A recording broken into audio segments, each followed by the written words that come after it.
got to have a concept. You have a great concept. You guys are doing it, man. And it's an honor for me to just be, you know, a small rock, man, in your mountain. I'm going to pop a top in your honor. Mr. Doc Walker blessed us with his presence and knowledge. We want to welcome in our next special guest, Haley Skarupa. She's a three-time world champion in women's ice hockey and most recently won Olympic gold with Team USA. The Caps Stadium Series is definitely my favorite, obviously.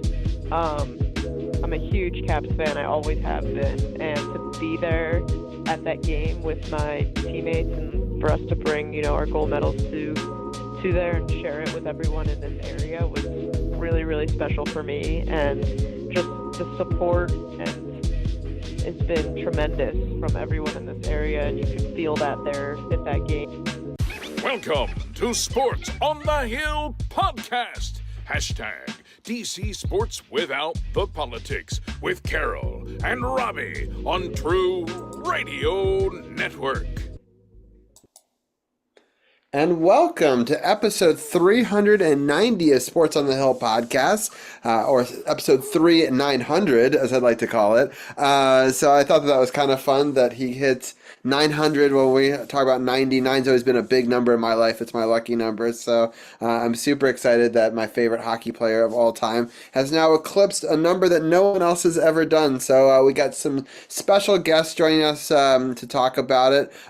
Gil's having a little bit of technical difficulties, but hopefully he'll join us in a minute. We've got a special guest of the show, Stuart Small. It's been a long time since we've had Stuart on, but he is our resident Caps historian.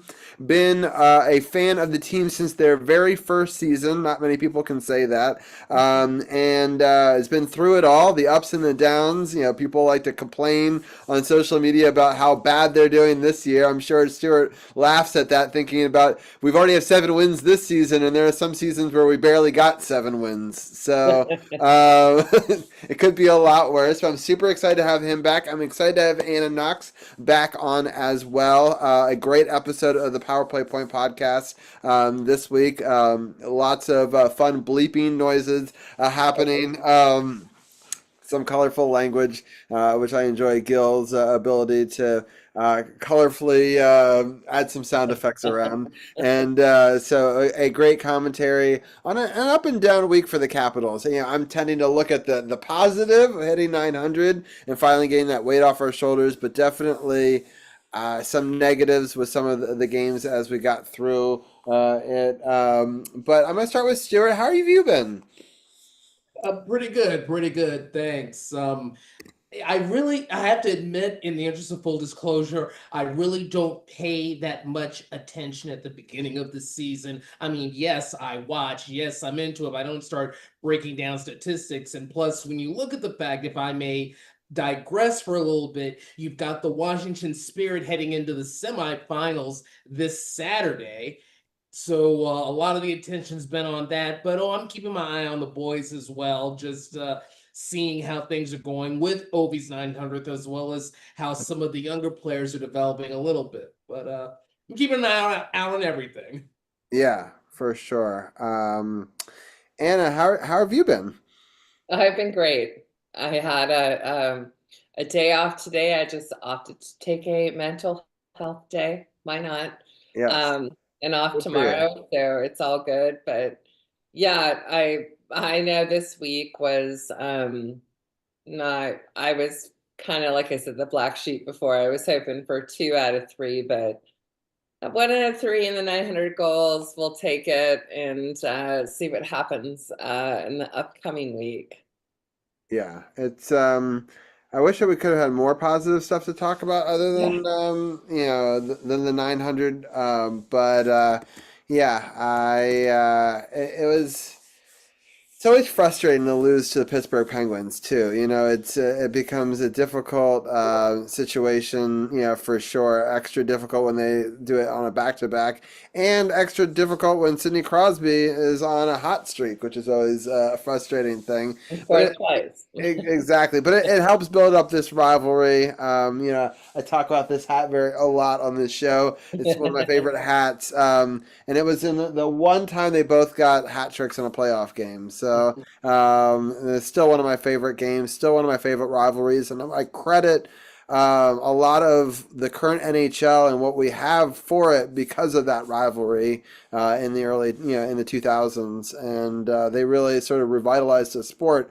That the numbers were kind of dwindling for a time, and so they needed some superstars. And people like to talk shit on Sidney Crosby, but like, he did a lot for the game. Ovechkin's done a lot for this game. Yeah. This rivalry is magic. I love that behind the scenes that they actually do get along. Like, I know that people want them to be like, you can't like him, but like, they're just too. It's like Larry Bird and Magic. It's like these iconic people from these time periods, and I'm happy that we've been so blessed and that both are doing so well. I don't want him to score 2 goals against us, obviously, but it's still great to see things. Gil, you're here, and I'm happy to see you. Let people know we're talking about the great episode of the PowerPoint Point podcast with a lot of bleeping and fun sound effects. I have to ask, how do you go about finding the sound effects? Do you look up each one specifically? What is your art to this? I get into a headspace and I try to match it up with whatever Anna is talking about and is feeling and saying at the time. And how to match up the funniest sound effect I can find that will match up with that, as it were, even though I'm bleeping her out, if that makes any sense. No, it's great. I love it. I'm like, someone should hire you. We were talking about you doing some really good reads, last week, for advertising, but you got some skills here with the bleeping machine as well. So you're welcome, Gil. Exactly. But Gil, let people know what's happening on this week's episode of the PowerPoint Point podcast, and then we'll get into the up and down week. So we took it low key this week. Lots to complain about, but we're keeping the faith, as it were. Just kind of kept it to a bare minimum of just going over the 3 games and evaluating, and not really much after that. Did give a shout to our listeners who happen to be, some of our listeners who happen to be veterans. Tomorrow morning on our Facebook page, plan to do a roll call, as it were. So if you are a veteran, you belong to our page, we'd love to hear from you, name and branch at a minimum, and tell us about your service, what you did, where you served, and things like that. So we'd love to hear from our veterans. But that's how we kept it this week. Yeah.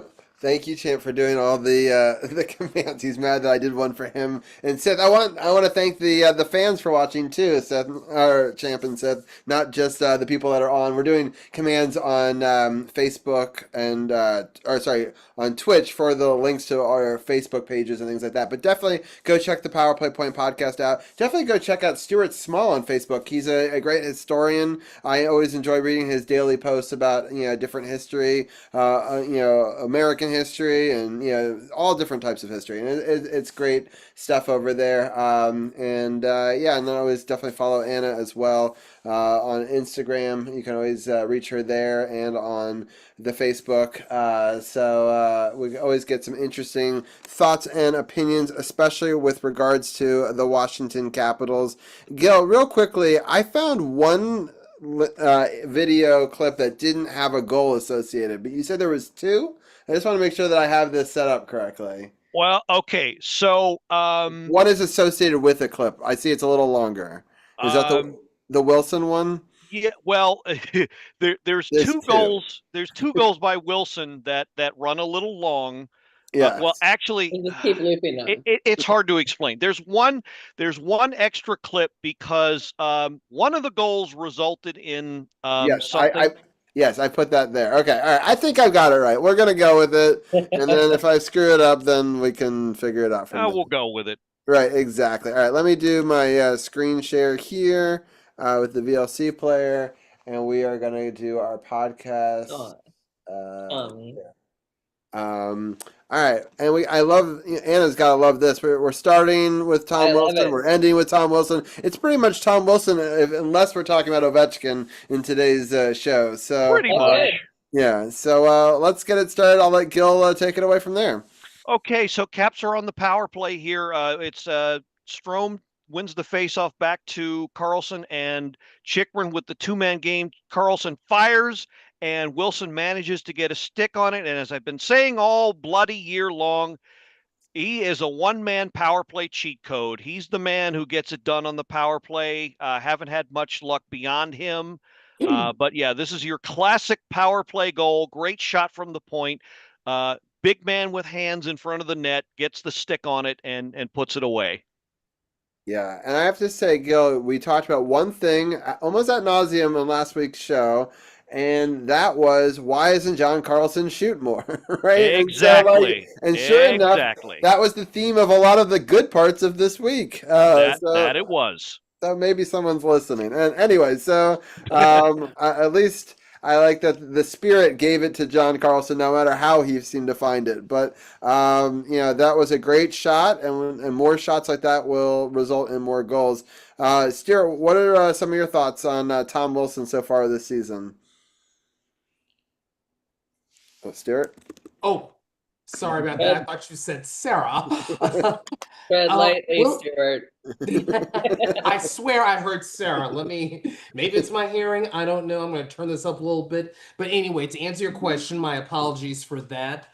Yeah, he has definitely been one of the bright spots on the forward line. I think that I saw a graphic not too long ago about how a lot of their scoring has come from the D line, but Wilson, I really see him growing his game. I mean, yes, he throws his weight around. He tends to be that tough guy, but he's also showing that he can be dangerous with the stick. He can definitely score. So teams have to take him into account. And I love what the Caps are doing on the power play, putting him in front of that net, because I figure if you're not going to use Ovi in that big 6'4", 230 frame of his, you've got a Tom Wilson who can do that exact same thing and be in position to get what I like to call those dirty goals. So I've been very pleased with Wilson, not just the dirty goals, but also showing that he can also be a goal scoring threat that other teams have to account for.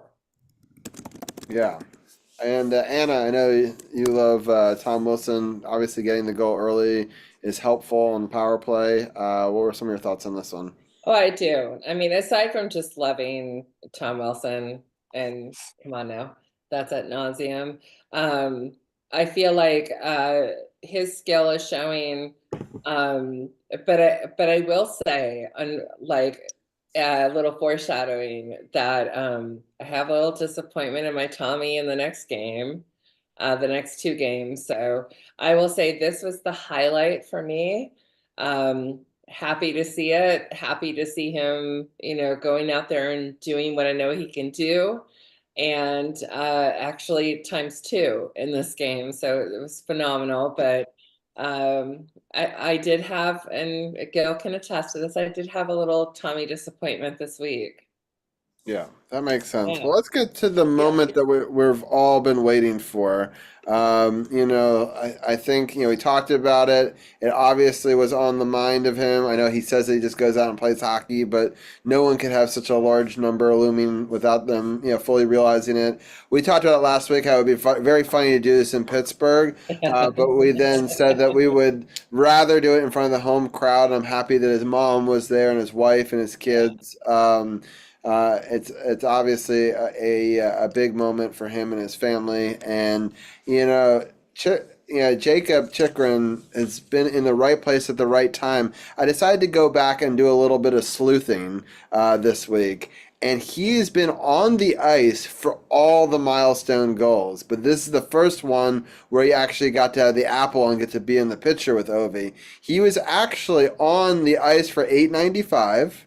And 896 as an uncredited on the ice additional member. And I went to the on ice time charts to figure out who the last members were for those ones. And it's true. He was in both of those situations, and then now gets to have that big picture with Ovechkin. Something he's talking about how it's the bright spot in his life, and he'll talk to his kids someday about his opportunity to be on the ice with Ovechkin for these incredible moments. And so I'm just so happy for him.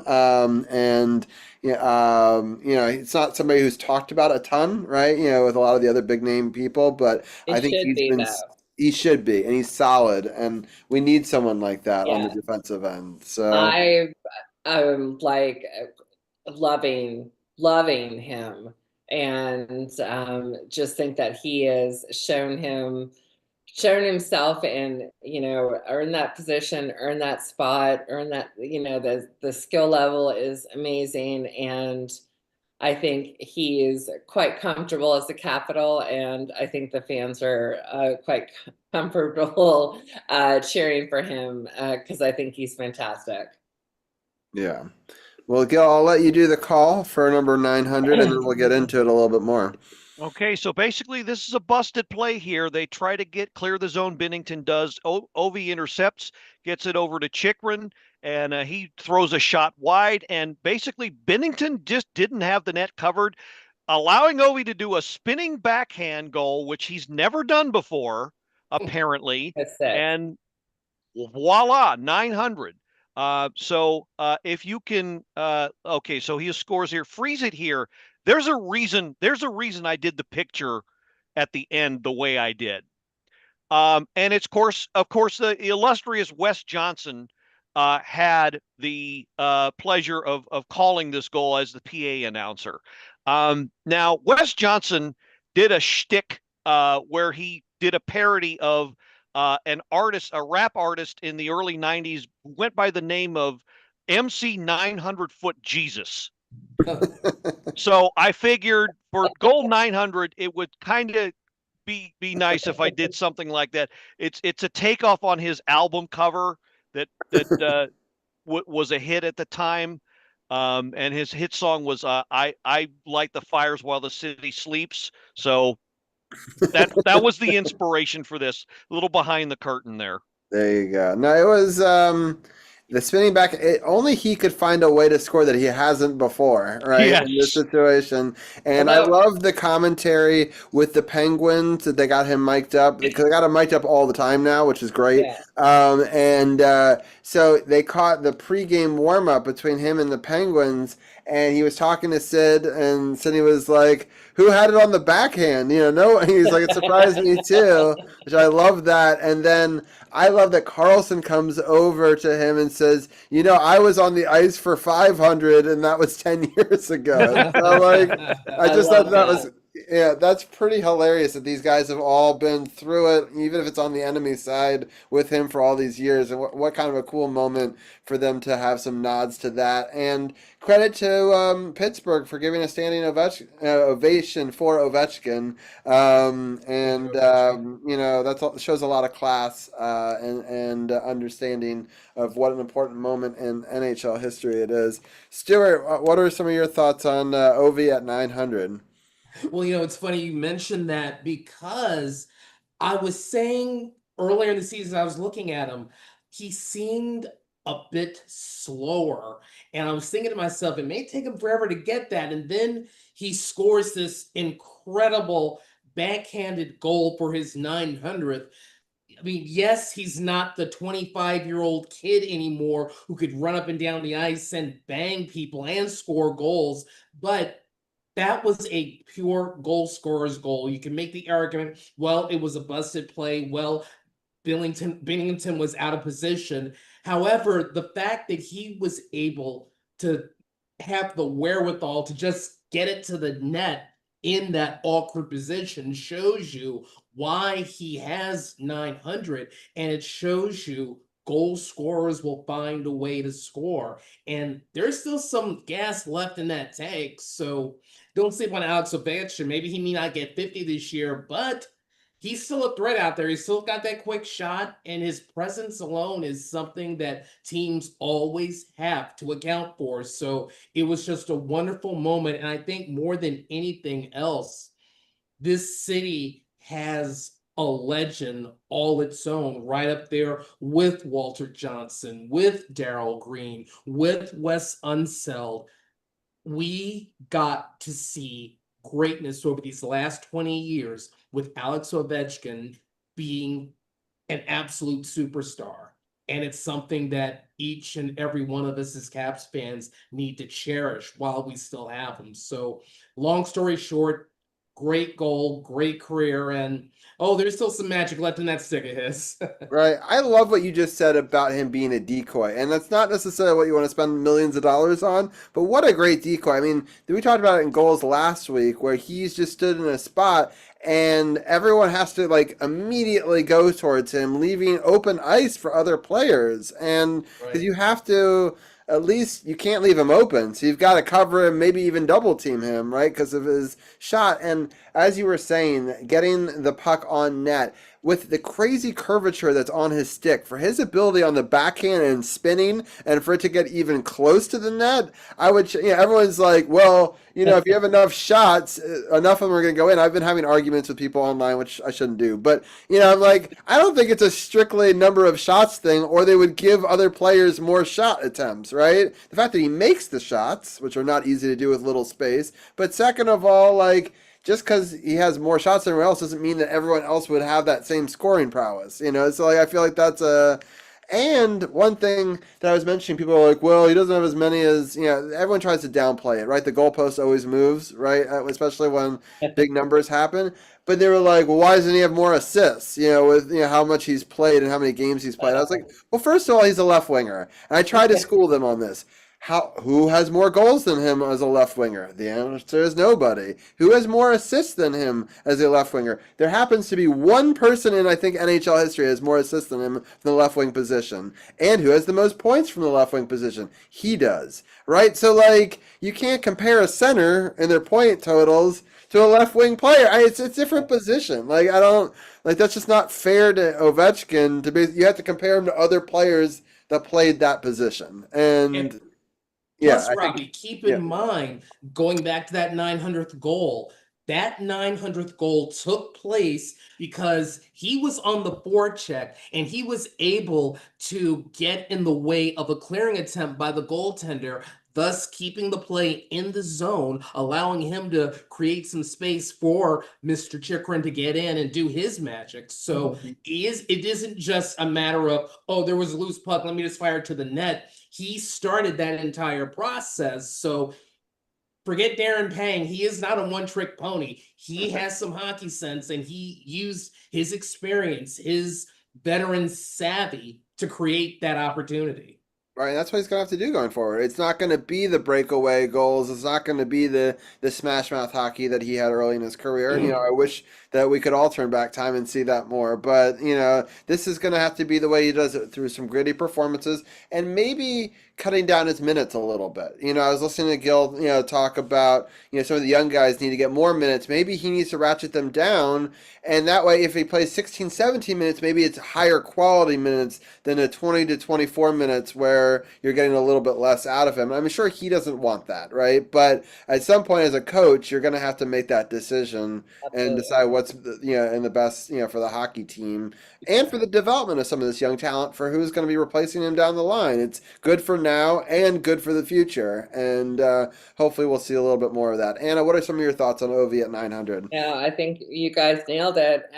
For me, it was history being made. And I was humbled to be able to watch it, and it was fantastic. And the fact that it was not what we expected from him was beautiful. And so I think it was one thing that we needed to kind of check that box to move forward, for his mental, game and the players, check the box. Got it, move on, celebrate, move on. And I had hoped that it would have carried over to Pittsburgh and Tampa Bay, and it didn't, but that's okay. But for me, I will just say I was humbled and in awe of seeing the fact that somebody could score 900 goals was amazing. Yeah, I feel so honored to have been able to, I look back on, we do 390 of these things and we do it weekly, but, when you look at the aggregate of it and being able to talk about this team for the last 10 years, being able to cover, I think we had 9 playoff runs out of the 10 years, which is, pretty incredible. And we're just so fortunate. I got to cover a cup run. I went back and I listened to that show this week. With all four of us on it, and it gives me goosebumps. That I'm happy. It's funny. It's been deleted by so many platforms. Facebook Live no longer allows for things over a year old, which is annoying. So all the video's gone. The audio from the original platform is gone. I'm so happy I uploaded it, re-downloaded it to a top 10 for Spotify when we moved over to Spotify. So it's actually the 10th episode of our Spotify replay through. But so it's like hard to find now. But I'm happy that I keep reposting it and reliving it because that to listen to, Chris and other Caps fans be able, Bernie and, all of us that have suffered through these tough times, and to see that and to see here we are 900 goals and, all those different, milestones over the last 10 years, just so lucky. And the fact that he wants to end it here in Washington, and, as Stuart said, he's on that Mount Rushmore of Washington D.C. sports forever. And that you cannot appreciate him any more than the fact that he's been here. This is his home. This is his team. This is his city, and and then of course you're like an NHL GOAT, but holy shit, it's just been absolutely fantastic to watch this entire career. And he's at 900. Honestly, I'm like, okay, whatever you do after this, it's just phenomenal. At this point, it's gravy. I just totally feel like, and it's like we're only 20 games into the 82 game series, but it's like, oh my god, just it's just amazing to watch. And I think that we take advantage of watching, talking about it now and appreciating it, and then 5, 10, 15, 20 years now we're gonna be like, yeah, we were on a podcast, we were talking about this, and it is, to me, just one of the coolest things ever. And I just appreciate this show, PowerPoint. It's just like, it's very cool. Yeah, no, I love listening look how it's all brought this fan base together and made this fan base a lot closer and tighter. Yeah. I guess, as you all know, I grew up with this team. I remember this team's first season. So to be at the top of the hockey mountaintop was amazing for me. But I think more than anything else, his ability, just all that he's accomplished, he's made platforms like this possible where you can actually talk with other hockey fans, and not just as, for lack of a better term, business associates, but now I've gotten close to people like you, Robbie, and you, Anna, and you, Gil. And I think that is an even bigger and better part of this entire thing. Just the people who you've gotten to know throughout this entire career. Yeah, no, it's been incredible. I think about people that I met with, Janaea very early on, when 13 years ago, and just she was a teenager talking about Caps, and I love the Caps too, and because of Ovechkin and this Rock the Red era, it's been awesome to be able to do all these different Facebook groups, and I just hope that it can continue long past when Ovechkin leaves. That's I guess the hope, that we find a way to, what's the next, we have great prospects. How do we get them the love to continue to stay?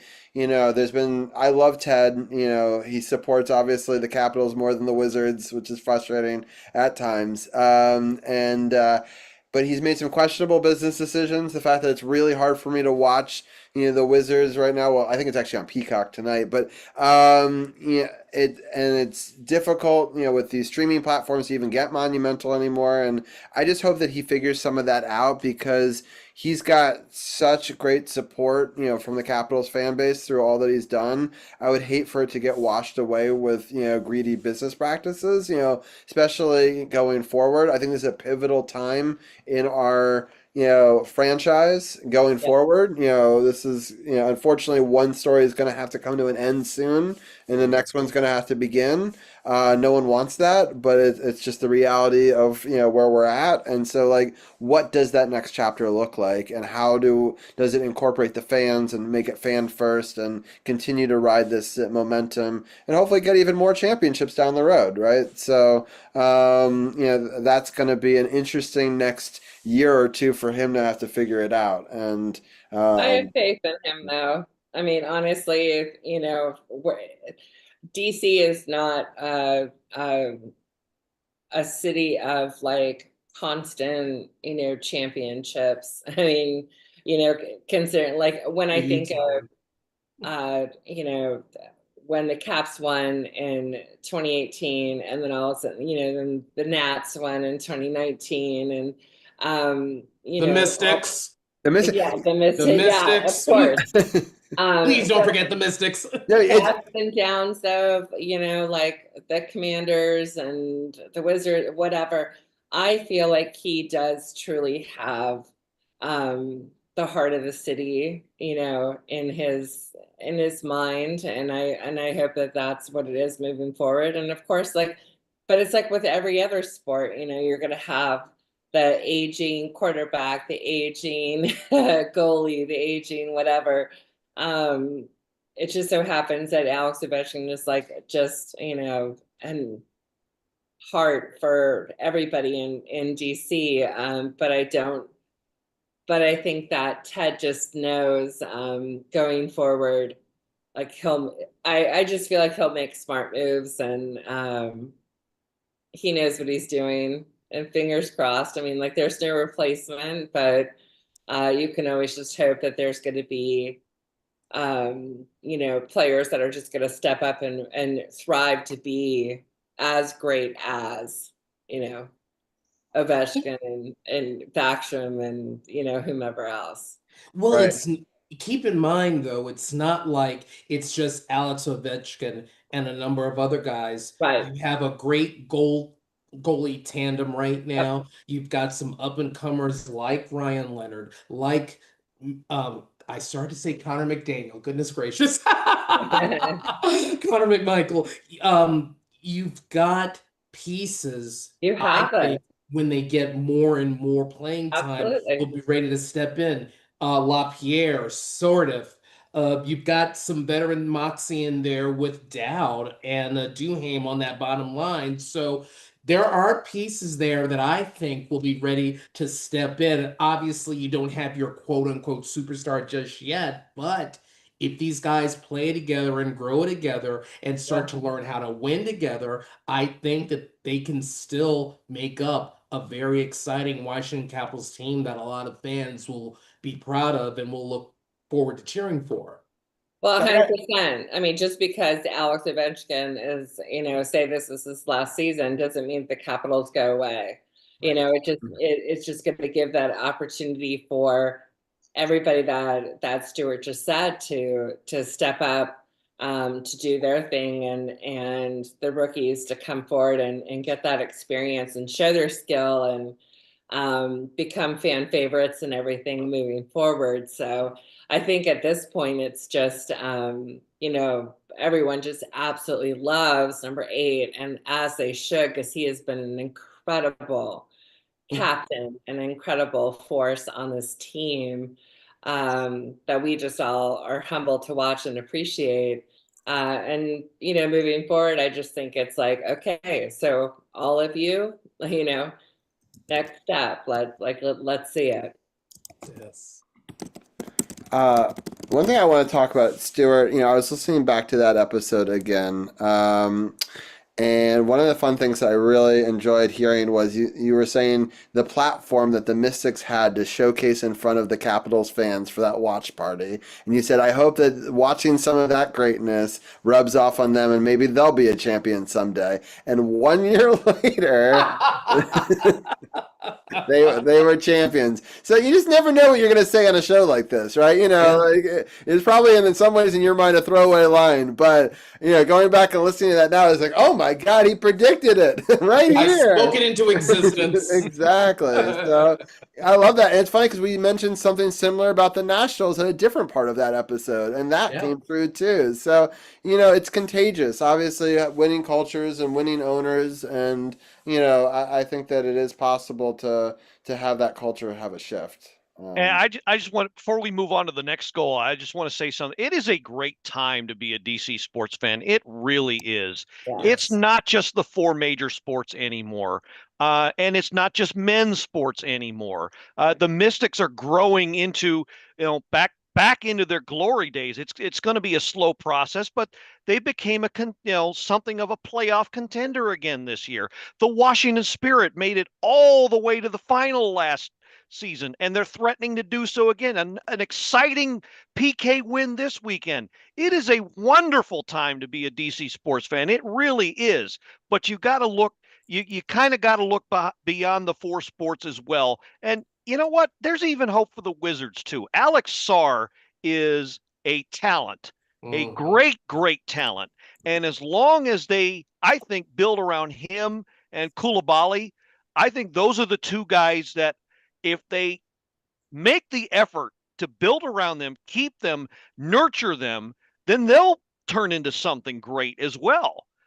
So I really think this is a great time to be a DC sports fan, even with, this team transitioning and maybe, some of the teams not doing as well as we'd like, Nats, Commanders, etc. But it's still a great time to watch, invest yourself and watch these teams grow. Yes, sir. Yeah, it's funny because we don't talk about politics, but I definitely think that the sports side is the best part of DC right now, for sure. So, it's nice to have something to talk about. And, I'm so curious how the Commanders are going to do this week. Yeah, they're growing international. And they're going to, if people don't know this, they're going to Spain, which is crazy to me. And so I'll be interested to see if they can get rid of some of these bad jitters here and go play over there. Yeah, it's been tough because, there's growing pains. And it reminds me of the Capitals. Capitals, last year were way above what I think people expected to have happen for them. And the Commanders were in the same boat, right? No one had them going one game away from the Super Bowl, right? So for both teams, it's a little bit of a comeback down to earth time for them. And, some injuries, timely injuries where both teams got healthy at the right times and helped them make a bit of runs. And then in the playoffs, you see it didn't, work out in the end for the Capitals. It shows that there's a lot going right. We just don't quite have the depth that I would love us to have in a lot of these sports, and so some of that shines through when some of these key injuries happen. It'll be interesting to see what we do going forward.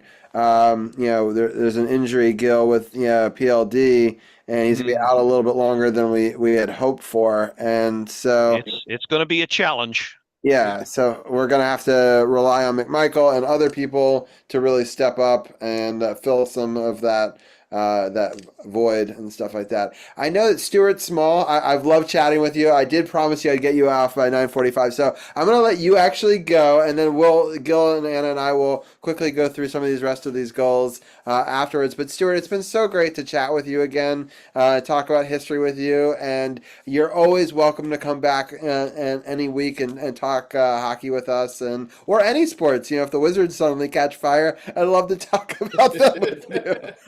I'm not going to bank too much on it. It is a close game right now, though. They're in overtime. Detroit hit a 3-pointer at the horn to send it into overtime. Yeah, so it's right now, Detroit's up by 2 in overtime. So at least they're making it exciting. So we can reference them if they're not losing by 33 or by 34 and then get corrected to 33 later, which I love. NBA had to come out and add a point in there for us. I was like, you didn't really need to do that. I don't think it really mattered. The difference between 34 and 33 is negligible at that point. But Stuart, You're always a great historian of the DC sports, and we'll definitely hope to have you back on again soon. That sounds good. And if that trade for Ryan Reeves comes through, we'll have to get Anna that monogram jersey, Caps jersey of Ryan Reeves, because I know she's such a big See, fan of the I man. wanted you to come back on this show and possibly be on Power Play, but I may just renege that and say, hell no. And Stuart got me earlier when we were doing our pre-show workout, talk. Oh yeah, He's talking like, about a trade. yeah, he's talking about there would be a big trade. I'm like, what? I'm like scrambling. He's like, I got you. So anyway, he's Welcome a trickster. to my world. Yeah, Wilson for Reeves, straight up. Never. I agree. Right. All right, Stuart. Well, thank you so much. Anything you want to shout out before we let you go? Anything new or important that you want people to follow? Anything like that? Just sending good vibes out to the Spirit on Saturday as they take on Portland in the semifinal match for the NWSL finals. So that's the big thing. But also, hopefully, we'll get our boys back on the winning track and we can talk some happier times. Sounds good. Stuart, thank you again so much. I really appreciate your time as always. Thank you. Take care. Go Caps. Bye. Bye. Good night. All right.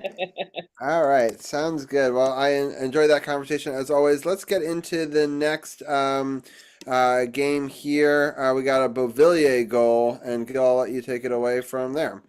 Yeah, so the Caps starting to run away with it here. This was the tonic they needed. Hopefully get some pump priming here for the offense.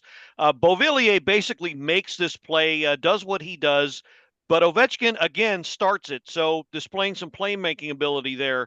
They can't quite get it away from him.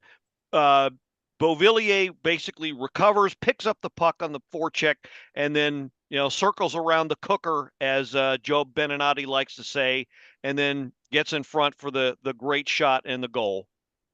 Yeah, and this was very similar to what I was talking about earlier, where you're using Ovechkin as a decoy, because look how many people that he's pulling in the front of the net, and they can't get out fast enough on Beauvillier, which if you give him that much space, he's going to make you pay. So, yes. A very expensive decoy, but very effective. Anna, what are some of your thoughts? I was happy to see this. I like and love Beauvillier. I'm glad he scored twice in this particular game. Shit ton of potential and skill. And yeah, wide open and way to go. Way to take advantage of that. Yeah, for sure. All right, Kel, I'm going to let you talk about this John Carlson goal real quick. Okay, so Caps keep pouring it on. So a shot by Leonard misses. Carlson picks up the garbage after Leonard and Faravari start the play. And again, like we were talking about, John Carlson needs to use his shot more. He's got a shot. He's got a good one. Third of the year, not bad for a defenseman. So it makes you wonder. On the power play, maybe he should just shoot instead of just sit and wait. And we'd probably get more stuff like this from him. Yeah, I totally agree. Yeah. That's just it. I agree. Again, I am a Carlson fan. The potential is there. I like to see it. And I know we've seen, foreshadowing, but it's like consistent games with him shooting, and I like it. Yeah. It's kind of funny. A lot of these players are getting their third goal in the season. I know that Anna always likes the number 3, but it's funny. Ovechkin gets his third. John Carlson gets his third. Beauvillier, spoiler, he'll get his third. So I just thought that was kind of funny that all those dominoes kind of. Yeah, I felt like what we were talking about, Gil, where that moment where Ovechkin scores, and it's just sort of that collective pressure is lifted from the whole team. Yeah. Yes. I really thought that's what was happening here, and just like Anna said, a foreshadowing of hopefully what was things to come. Didn't quite turn out that way, but yeah. But you figure he's coming off of his 1100th game moment that we did and did not acknowledge. And then you have Ovechkin in this 900th goal, and all that kind of stuff. So, good for John. Like I don't know. I like him. I think he's great. Probably his last season, and I get it, but I love John. He's just streaky, and it's very much like you're relying on his offensive side because his defensive side sometimes is lacking. Yeah. And he is a defender, so I totally understand why get people that. have. I get the frustration. I truly do, but I think it was nice to see that he. Yeah.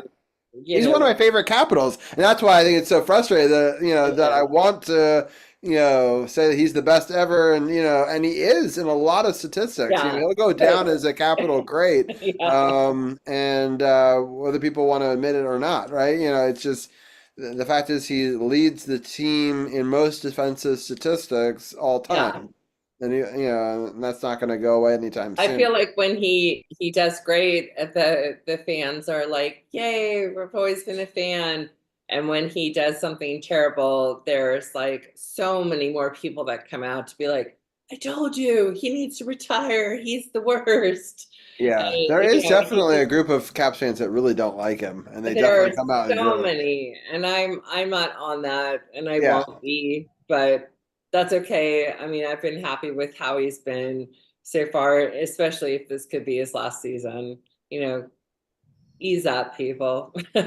For sure. All right, so we got another Beauvillier goal here. Gil, I'll let you break this one down. Okay, pretty much a solo effort by him. A little, I can't believe that Ovechkin and Wilson didn't get assists on him, but yeah, double vision Beauvillier, second of the game. If you watch, let's run it again. So Ovechkin carries it to center, and then Wilson pushes it to Beauvillier.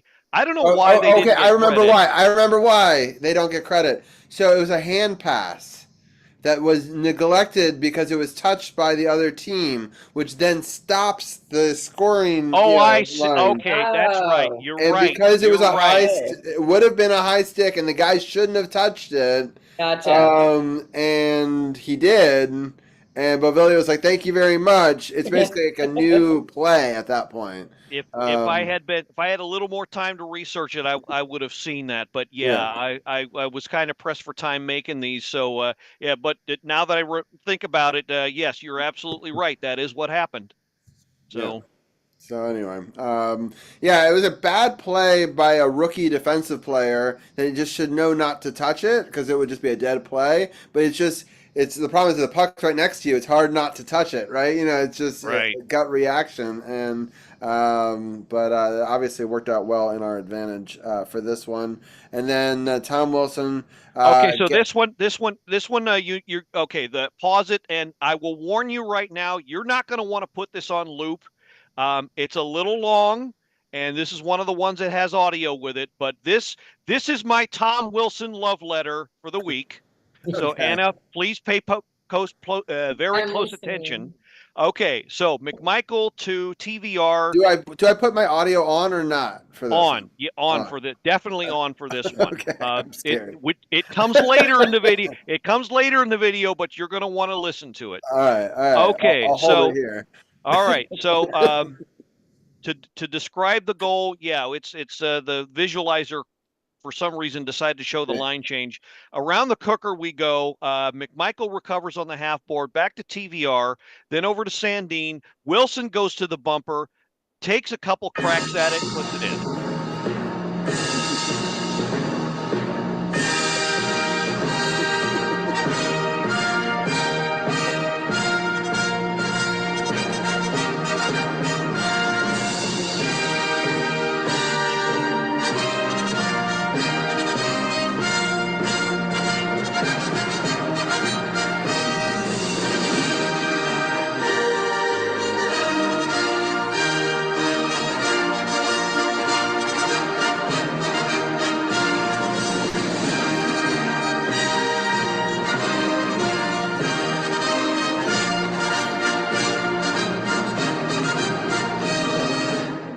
I was waiting for a jump scare. I don't know. I was like, nothing like that. I was like, what's going to happen at the end?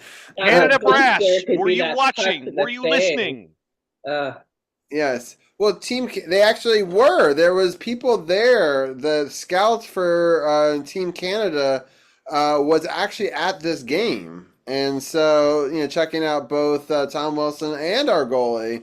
So to take a look at both of them for this, which I thought was interesting. And then we played against later in the week Tampa Bay.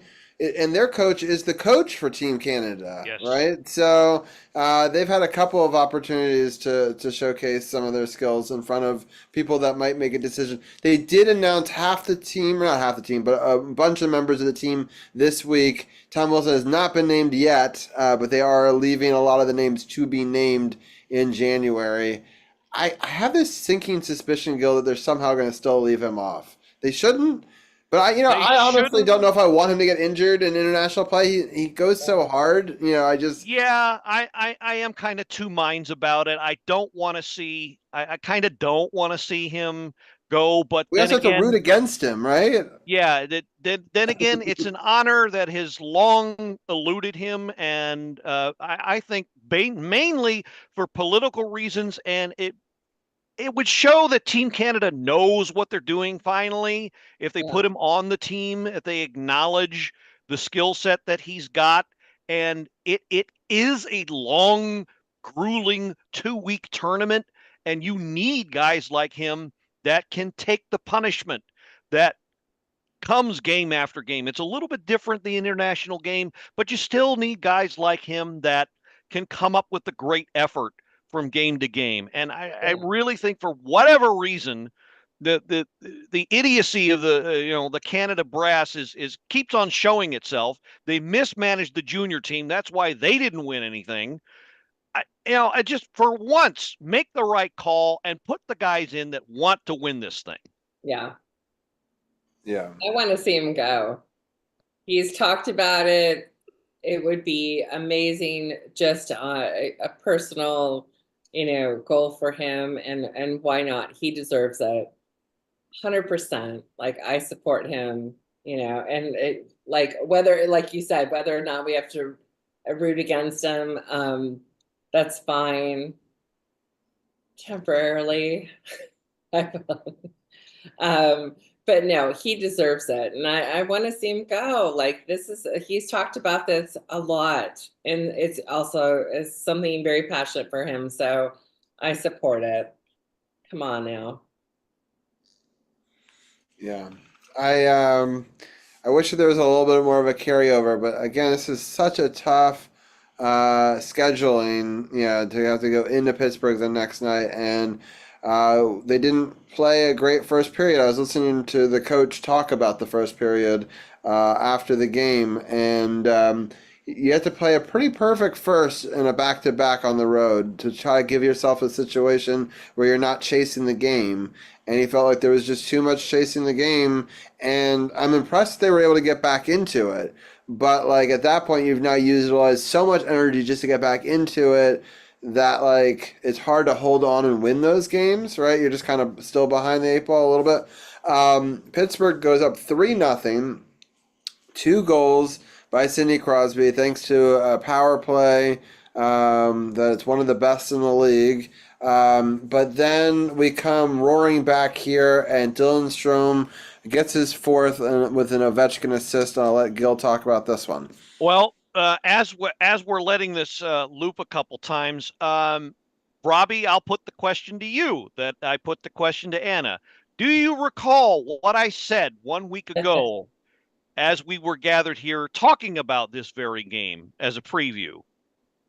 Yeah. Well, I listened to the podcast, so I've kind of cheated. But so I have the Cliff Notes version. You still get credit. There you go. But we definitely talked about not being in the box, and this is a problem that we've had, especially as long as our power play is inept. We can sort of disguise it if we can be even in power plays and penalty kills, getting, let's say we allow 2 goals. If we can score 2 goals, that's fine. If we're not going to score a lot of power play goals, then these penalties are even more of a doomsday scenario for the Capitals here. So, But credit to them for fighting back into it. But let's talk about this Dylan Strome goal, Gil. So, the love for Ovechkin continues. I mean, you got to give him credit here. Look what he does to maintain the play. 53, not a good clear, but Ovechkin still with the wherewithal and some hustle to keep it from exiting the zone after a great forecheck by Beauvillier. And then Strome just gets away from his check and gets all alone to put it away for the slot shot goal. And thank God, because those are the ones you really gotta convert. And it was great to see this, and it gave them some hope as it turned out. Yeah, and what are some of your thoughts on this one? Yeah. To be honest, I was so frustrated with this game. Just knowing that we were down 3, came back 3. Oh, so close. I don't know. In Pittsburgh, it's just, they're frustrating all around. So I wasn't thrilled to watch this game. I was a little more frustrated than anything because I felt like it was a little too little too late, to be honest. I know everyone got hyped. We all got hyped up on the, second period, tying it up, and then thinking like, oh, going into the third, we're going to have something. And we just didn't. And that's frustrating. Yeah, for sure. Sandin gets his first goal of the season, assist by Strome, his 9th, and Ovechkin's 7th assist of the season. And I'll let Gil break this one down. So Sandin doing his John Carlson impersonation here. Strome starts the play. Ovechkin gets a handle on it, gets it back to Strome, who's proven to be the far and away the best playmaker. Finds Sandin streaking towards the high slot, who lets one go, and it was great to see him get this goal. And they continue the comeback here. Yeah, sorry, I totally jumped ahead. You're fine. You're fine.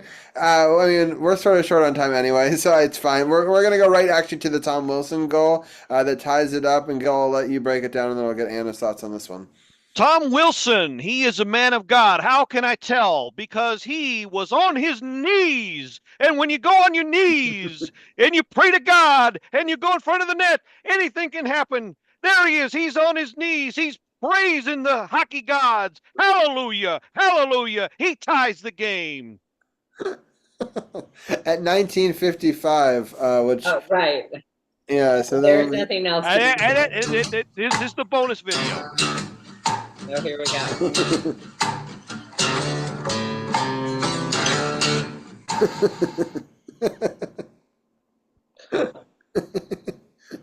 There you go. I love it. But unfortunately, that was the end of the scoring for the Capitals for this game. Right. It was not the end of the scoring for Pittsburgh. Some questionable penalty calls late, which is going to kind of happen when you're playing in Pittsburgh. I don't want questionable, an interesting choice of words. Yes. So, but we didn't play good. If we had played a solid first period, we wouldn't rely on a third period. And so I can't put it all on the officials for this. It's just you're chasing a game, and we didn't play 60 minutes. Yeah, and that's kind of what happens there. For the second time, let's just get into this Tampa Bay game here. We scored first in this one, which I thought was really exciting. I thought that would mean something. But Gil, break this one down. So great fourth line magic here. Ethan Frank getting his legs back, a first game back in a while. And pardon me, he's the one that makes the play. Now, if you're familiar with the term... Sorry. If you're familiar with the term seam pass in hockey, this is, I'm going to call a super seam pass. Look where he puts it. Right through the crease, literally the crease, finding Duhaime, who puts it away. Just great work by the fourth line here. And you need the spark from them, and they provided it. Just too bad they couldn't sustain it. So I want to talk about the seam pass because you're right. it's such a tight window, and the chance of it not hitting any part of the goal net is very little, right? And the fact that if it touches any part of the goal net, this doesn't happen because it's a quick pass back. The window opens up for just a second for him to get it. He's at zero angle. He's basically behind the net. One skate behind that. You can see he's on that red line right there. And from zero angle and able to just get it up, and it's a bank shot. That's the only shot that's open, really, is off the back of the goalie. So a great goal there. It's just unfortunate that. Okay, hold it here. So yeah, this is the last one, and this is we're going to need audio here. Yeah, I have audio for this. So they unfortunately scored 2 goals, and I fall asleep. They lull me to sleep. We're down 2-1. I thought, and I wake up to find the game had already been over. So I'll just. But I went back and I watched these goals. But I'll let Gil break this one down. Well, this one, a bit of an unusual goal, as you can see. It's unassisted, so technically it's all Carlson, but not quite. He does have a little help here. Let's see.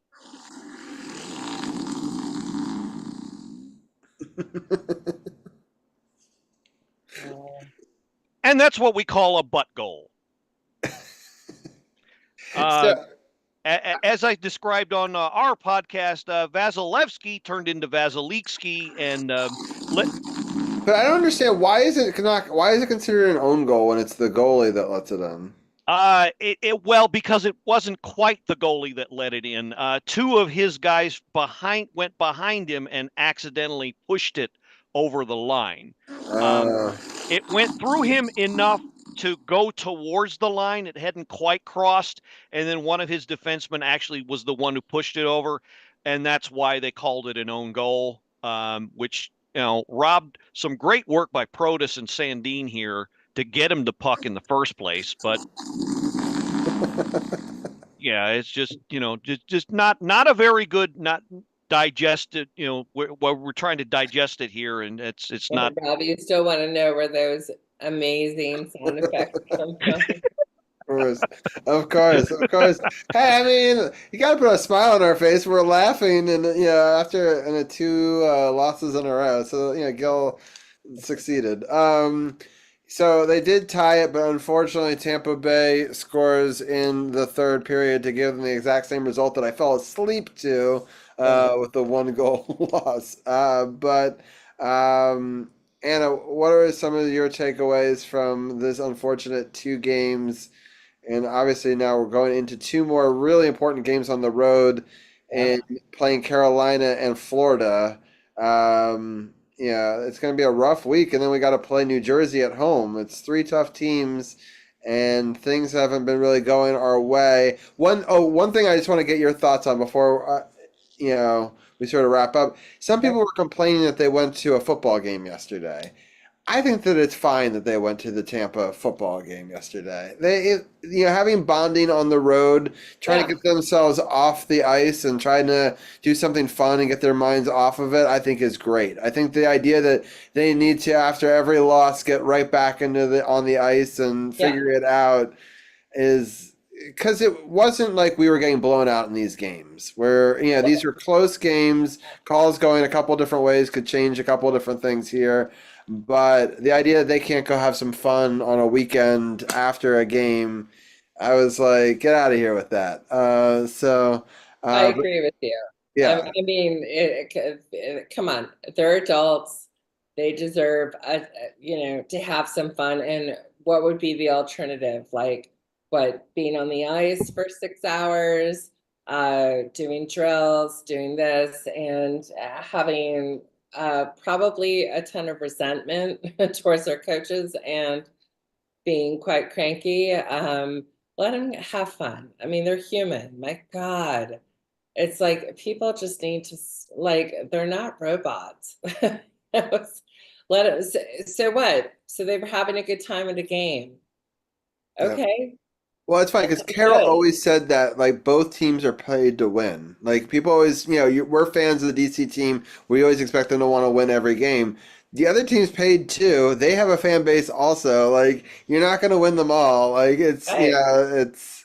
it's difficult. Our fans are like whenever we lose a couple of games, it's like doom and gloom. Like fire everybody and Right.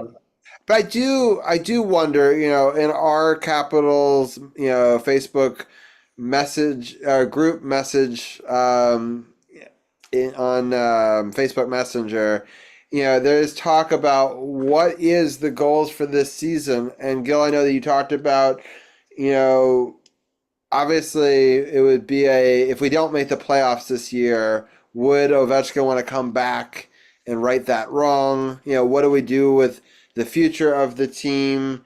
Are we going to be buyers or sellers?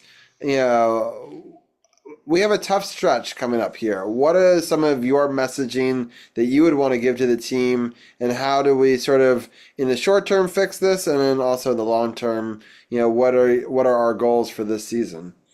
Well, I mean, I think that is part of why they're having a tough time, because they don't quite know what the plan is. Yes, obviously the plan is eventually to win, and it's not like the roster had a complete overhaul. I mean, you have basically two new guys on the team, Sortif and Leonard. That's it. And neither one of those guys are getting a major amount of playing time. So the personnel didn't really change a whole lot. So what has changed? And I think there's just too much, maybe a little too much head in their head, space thinking, okay, well, where are we going to be? What are we doing? What's the end game here? How's my playing time going to be? And I don't know if that's management or coaching that has to get a hold of that, but I think that's a little and that's why it's good to see them bond together at a team building event like going to a football game. Spoiler alert, that ain't nothing new, people. Ron Wilson did the same thing by taking his team bowling in 98. Took the 98-99 team bowling to a local bowling alley, and they spent a day there and had a wonderful time. So that ain't nothing new, and so it is kind of good to see them kind of release and kind of get together and maybe build some trust, because I think they're just, I think every man wants to be the guy and take the ball and run with it, as it were, and they need to remember that they have to play. They're 20 guys that have to shoot towards a common goal, and I think they forget that, and that's really, when you dig through everything, I think that's the heart of the problem here. And if they can find a way to get around that, then they can turn things around. Some of the same questions to you. What do you want to see over this next week, and what are some of your goals for this season? Yeah, I agree with Dale. I am in the feeling of play for the now, play for this season. Like we don't need to be talking about next season and who's this and contracts and whatever else. Play for this season, and that should be your focus, and that should be who you are connecting with and who you are vibing with and whatever else, and let's do that, because that's when we stop thinking about, oh, what if, and what about this. It's like, no, let's just play for, game by game, week by week, who we are as Capitals, and, start having fun out there again, and start letting those rookies step up to those positions that we know that they can. It's like, it's going to be a give and take. We have to let some of the vets have less minutes and some of the newbies have more minutes, and find a balance that way. But I really feel like we just need to play for the now, like just now. Like, let's not even talk about contracts and June and stuff like that. Just let's just play with who we have right now and who's healthy right now and how we can, kick ass now. Yeah, I agree. Well, with that, I think we're going to start to wrap things up. I know I've kept you guys a little bit longer, but a lot to talk about with the Capitals and the upcoming week. I'll just get each one of you guys' thoughts on these upcoming rest of this road trip and that New Jersey game a little bit more before we get out of here. Gil, what is your takeaway? Like, how do we get? I really would like us to get 2 wins this week. How do we get there? Well, they got to take advantage of the fact that they are now considered the underdog, and they're not considered any threat to win any of these games. One of them is against the defending Metro champion. One of them is against the Cup champion, and one of them is against the team that some have anointed the team of the future. But I think they have it in them. It's still an early season game. They have it in them to steal a win, and they've got to arrive at those games with that steal a win mentality. And I think it's definitely possible. Real quick, I'd like to take this opportunity to make a great announcement that I've just found out. So as regular listeners have been paying attention, I hope. Empowering Education is our partner and sponsor for the year. They have just come out with an announcement that they are partnering with Monumental Sports and Entertainment, mainly the Wizards, in being a sponsor for them this year. I'll just go ahead and make it easy by reading the announcement that I have. Extend special recognition of Audie Wood. Your leadership, commitment to transforming people's futures are deeply inspiring. Look forward to journey of collaboration together to create meaningful opportunities to those who feel their path is closed. They want to make a difference. That's from Michael Marola, who's Vice President of Global Partnerships at Monumental Sports and Entertainment. So if you're going to Wizards games, especially this year, you're going to see Empowering Ed. You're going to see their name on a lot. You're going to see a lot of their information. They're even going to have a night one of these games. I'm pretty sure it's in December. So pretty good reason to support the Wizards. Not that you shouldn't, but I just wanted to throw that in on behalf of Audie because that has now become public as of this evening. That's very cool.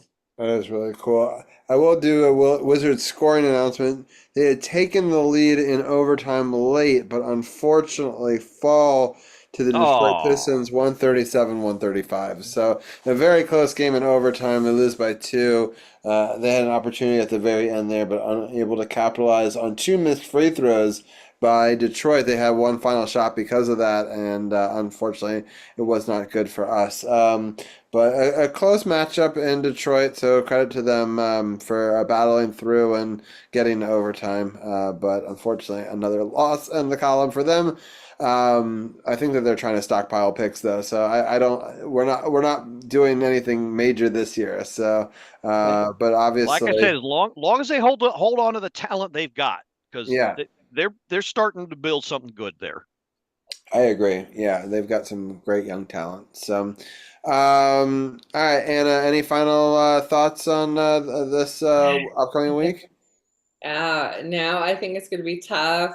Oh, but my gosh, if they go out strong, I don't know. Gil and I talked about having, 1 out of 3 wins. I would always hope for 2, but this is going to be a challenging week, and maybe that bonding, time together out of the rink, not talking about hockey is going to be a good thing for the team. And I really hope that God just shut down Carolina, because I can't stand them.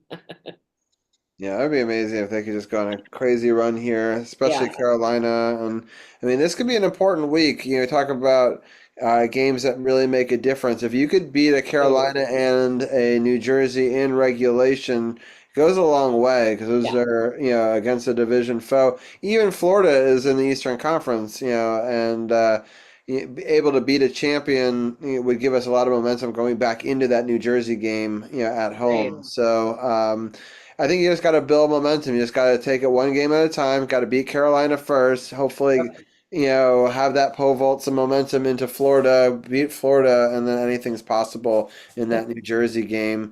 Next week we have an exciting actual live game. It'll be another game at home. It'll be the Kings, and we'll be talking about the end of that game live on Sports on the Hill podcast next week. Anna, unfortunately, won't be joining us, but we do have Gil and the return of Janaea, and I think C4 might be joining us for that one as well. So it'll be fun to talk about the live hockey game. And then the following week is another live hockey game. So the next two podcasts, we'll be talking about the end of third period live, which always makes for exciting, pressure building podcasts. Hopefully we're on the right side of this and not getting blown up by the time we're on air. So those will be the goals for sure. But Anna and Gil, everyone should go check out the Power Play Point podcast. A wonderful show as always. Thank you to Empowering Education for all that you're doing. We'll definitely talk to you guys again next week.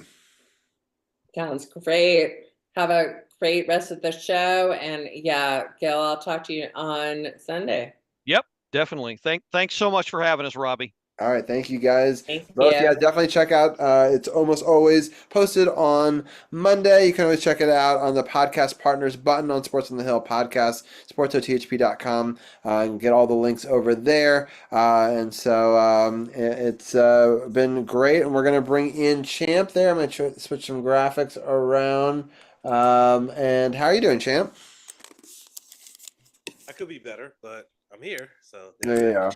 I have to say, I want to start off with the no spots. We're going to talk about wrestling to begin with it, and then we can get into some football. It's been a very exciting Raw, and I behind the scenes, I was talking to Champ before the episode started, and I said, "Man, there's this rumor flying around." You called it. I know. And there was there's these rumors flying around that tonight might be the night where he finally gets that last championship, the Intercontinental one, and Dom stepped in it, and sure enough, they made it official. And what an incredible way to open up the episode. I think it really set the tone for it. Actually just ended this great episode that had a lot of matches towards finding. There's a tournament to see who's going to be the last person to face John Cena. And it's funny because, Champ, I talked about this a couple weeks ago that I said, wouldn't that be interesting if he went up against Dom? And you were like, I don't think there's enough appearances left where that makes sense. And I agreed with you. I was like, yeah, I guess not. Why would you do a run, this late with only one or two appearances left? And sure enough, it happened. But Champ, talk a little bit about that moment and what an incredible episode it's been tonight on Raw. Yeah, so I mean, they was already announced that John was going to open up the show because it's in his home, basically in his backyard in Boston, Massachusetts. He grew up in West Newbury, which is a couple hours outside of Boston, I believe. And he came out to talk and show his love to his home, basically his home base. And then Dom came out, talked trash, and he decided, okay, we're going to have Dom versus Cena for the IC title. And I was just like, well, Robbie just mentioned this not even an hour ago. And now we're actually having this. And then to make matters even more crazy, Cena fucks around and wins the damn thing. So in 1 year's time, his final year as a professional wrestler, Cena breaks the record for most world championships by one wrestler with 17. Then he turns around and becomes the career Grand Slam winner in WWE with one final major championship, that being the Intercontinental Championship. So definitely a history-making episode of Raw, which ended with the Kabuki Warriors dethroning Charlotte and Alexa to become 3-time women's tag team champions. And it ended with a big old brawl with the Kabuki Warriors, along with Nia Jax and Lash Legend, being run away by the former tag champs Alexa and Charlotte, along with Rhea Ripley and Io Sky. I think that they just might have teased us with what the women's War Games match is going to be in a couple weeks, and I think it's right there. And I think the men's War Games match was set in this show as well, with Cody Rhodes, Jey Uso, and CM Punk. And they'll probably got to find one more person against the Vision, along with Logan Paul. So there's that. So they're definitely setting up the signature match that's coming up for Survivor Series, which is War Games on both the men's and the women's side. And also they had the first two first round matches in the tournament to determine John Cena's final opponent in DC on December the 13th. It was Sheamus versus Shinsuke Nakamura, which was a banger of a matchup. That matchup was awesome, with Sheamus coming out with the victory, apropos being in Boston, fighting Irish, all that good stuff. And earlier on in the night, Rusev defeated former World Heavyweight Champion Damian Priest to advance as well. And they announced who's going to be the next couple matches on the Raw side of things. It's going to be it's going to be Javon Evans from NXT, but his challenge is going to be another former world champion, the returning Walter, aka Gunther. And first thing I said when I saw it, I said, "Oh, they're beating Javon to Walter." Got it, cool. Because that's basically what it is. Like, yeah, Javon's not beating Walter. The rumors have been out there for weeks and months that Walter was going to be Cena's last opponent. And as soon as I saw who his first round match was going to be, I was like, oh, basically that's a Javon Evans out. But yeah. And then it's going to be Solo Sikoa against a mystery opponent, the same gimmick that Nick Aldis pulled on SmackDown when it came to LA Knight and his opponent for the tournament, which is going to be found out on SmackDown this coming Friday. So the tournament's going to go on. Like, the next couple matches after SmackDown will be on them when they're in MSG for Raw next week, and Cena will make an appearance there. Of course, now he's the new Intercontinental Champion. So a lot happened tonight in Boston, and then you got more that's going to most likely happen because it's MSG. You're not going to go into MSG and not do something major in MSG. Like, come on now. Like, it's MS freaking G, for Christ's sake. So you're going to do some good stuff there. I thought the MSG appearance is Raw, or is it SmackDown? It's Raw. So, but I thought they said that tonight was his last Raw appearance. No. It was his last Raw appearance in Boston, but his last Raw appearance is going to be in Madison Square Garden. Got it. So there's got to be something with that Intercontinental Championship, because I guess he could take it all the way to the end and they could just do a tournament to see, who fights for it. But you got to figure that he's got to put it on the line against somebody next week, or whoever wins this tournament, maybe the IC title comes alongside with it. Not only are you fighting John Cena in his last match, but also have an opportunity to be Intercontinental Champion. That was actually mentioned a few times on commentary during the tournament matches, since they did occur after Cena won the title. So that could be very much in play. A shot at the Intercontinental Championship and a chance to beat Cena on his way out the door. So that was definitely put out there, and that could possibly be the move that they're going with when it comes down to it. All right. Lots of exciting stuff. Let people know what you talked about last week on the No Spots podcast real quickly. I'm going to fill up my water, and then I'll be right back. All right. So last week we got to a lot of we talked about Halloween Havoc, and we talked about Saturday night's main event. What's going on, Tim? How's it going, guys? Good. I'm just outlining what we talked about on episode 308 of the podcast, which is up right now on Spotify and on Amazon Music and on Apple Podcasts. 309 will probably come up this Sunday. Took kind of a week off, been not in a very good headspace, and with all the stuff I have to do behind the scenes with the podcast, I just was not in the mood to have to deal with all of that. So 309 will be next week, which we're going to be doing a retro rewind of the very first episode of Monday Night Raw that's debuted back in January of 1993. It was It came about 2 weeks prior to that year's Royal Rumble. So that's what's upcoming. But last week we talked about Halloween Havoc. We talked about Saturday night's main event and everything that happened in the fallout.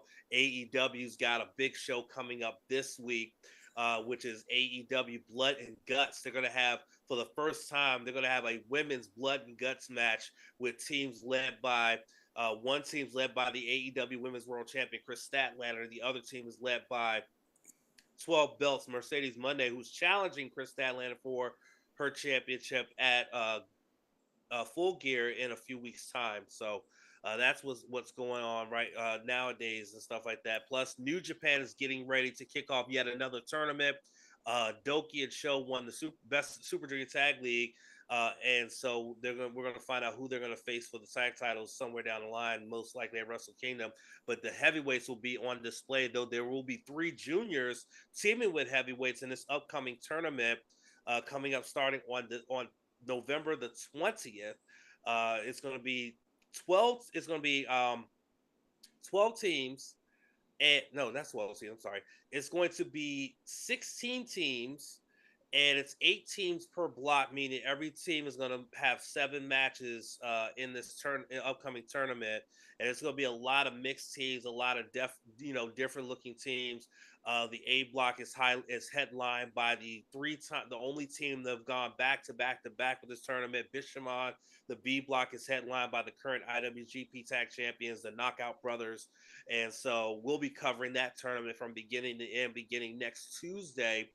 November the 18th, myself and Sage are going to be covering that tournament. It's one of Sage's favorite tournaments. His favorite tournament is the Best of the Super Juniors tournament, but this is a close second for him, the World Tag League tournament.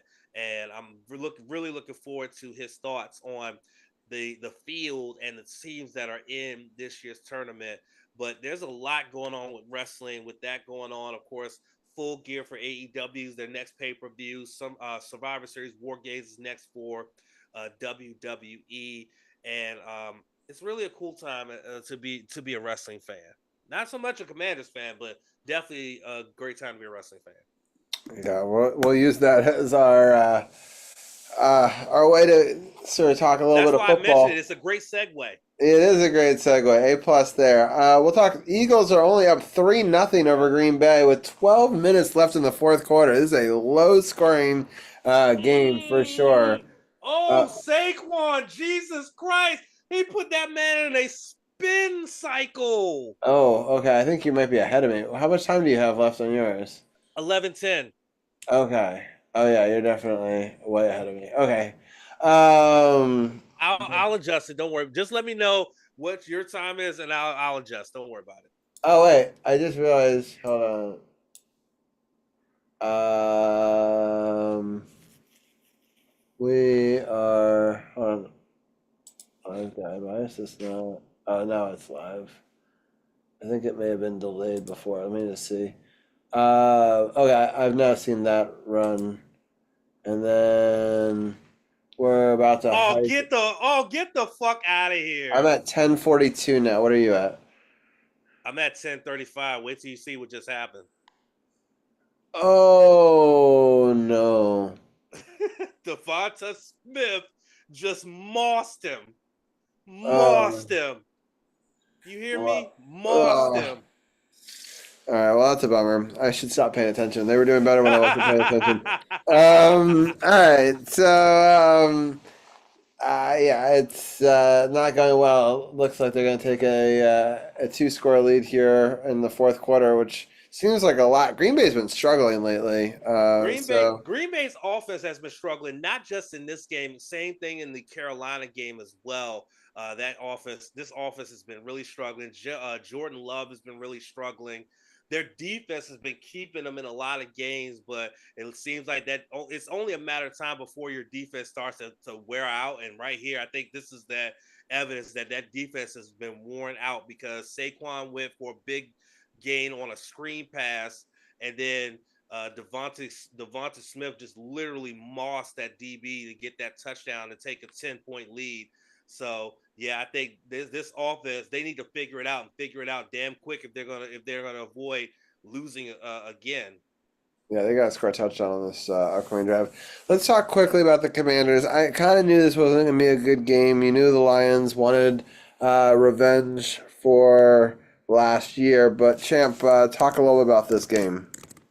This was a struggle to watch. I thought that the Dallas game was really embarrassing, and I thought the Seattle game was really embarrassing. And then this game happens.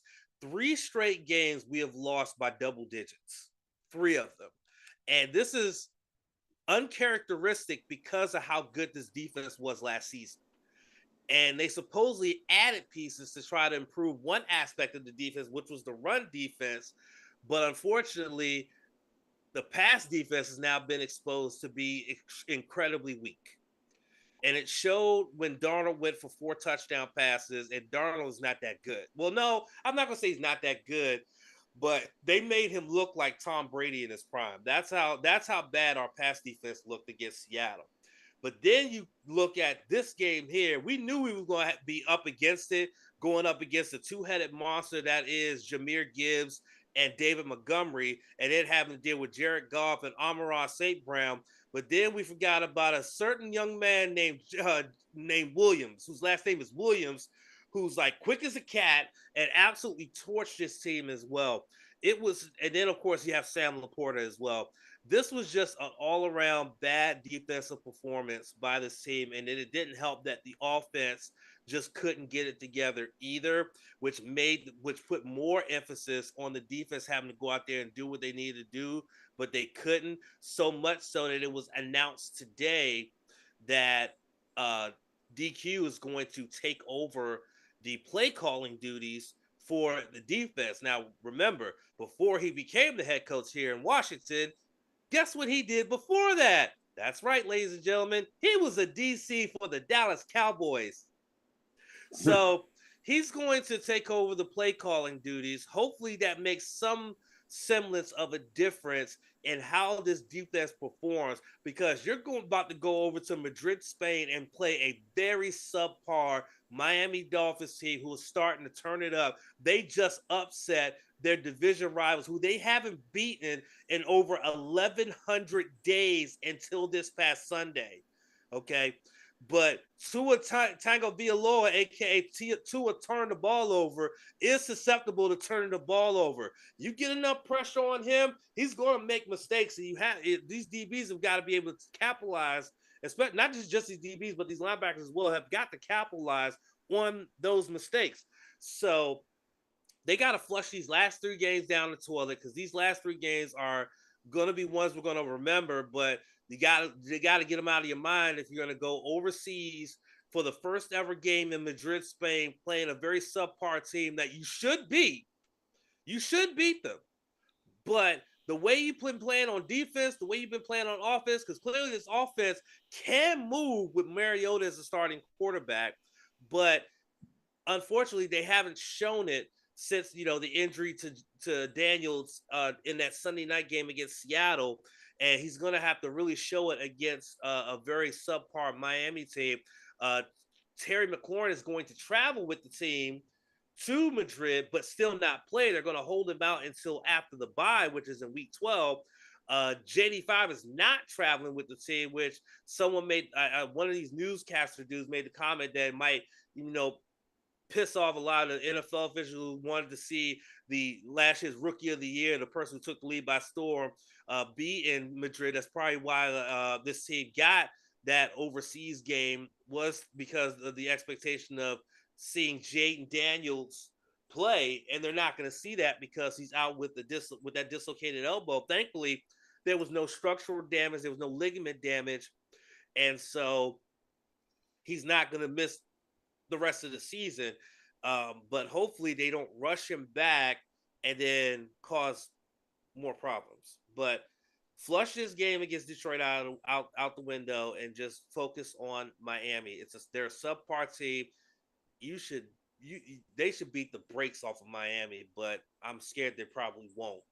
Yeah, I mean, the amount of confidence you get by beating a team like Buffalo, that's not what you want going into it. Tim, I know that you follow the AFC. What are some of your thoughts about this last game against the Lions, but then looking forward to this international game. It's the first time we've played an international game, so it'll be at 9:30 in the morning locally.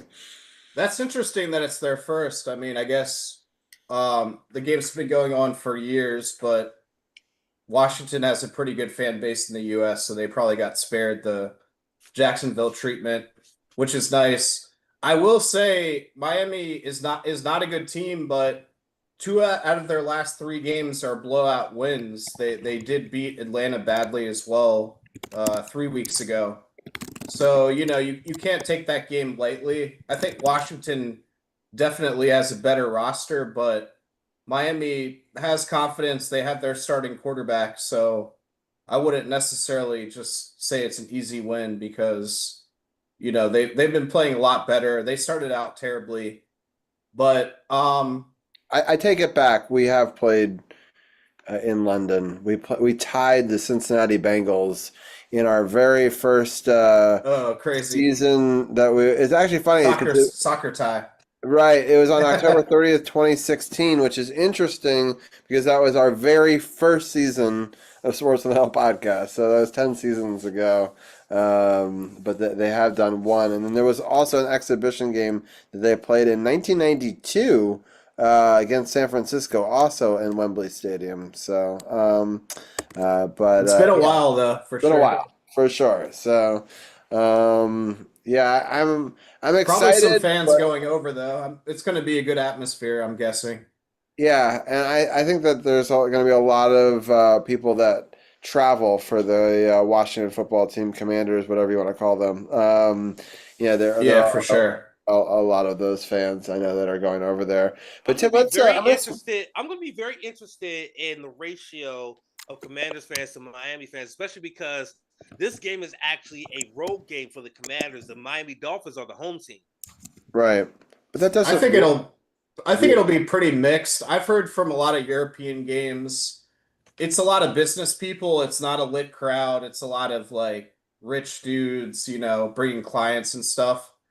I think it's going to be pretty mixed, and then you're going to have the usual like random NFL fan living in Spain wearing like, a Chiefs jersey or an Eagles jersey. Just they want to go to one game a year. So I don't think it's going to be super loud, but I'm happy that they're doing this though, because the international sports fans can be pretty wild. I was thinking about Raw, and they do sometimes they have the games in France and stuff the matches in France, and it can be pretty wild. So it'll be interesting to see. Wrestling fans are so much different than football fans, and I mean American football fans.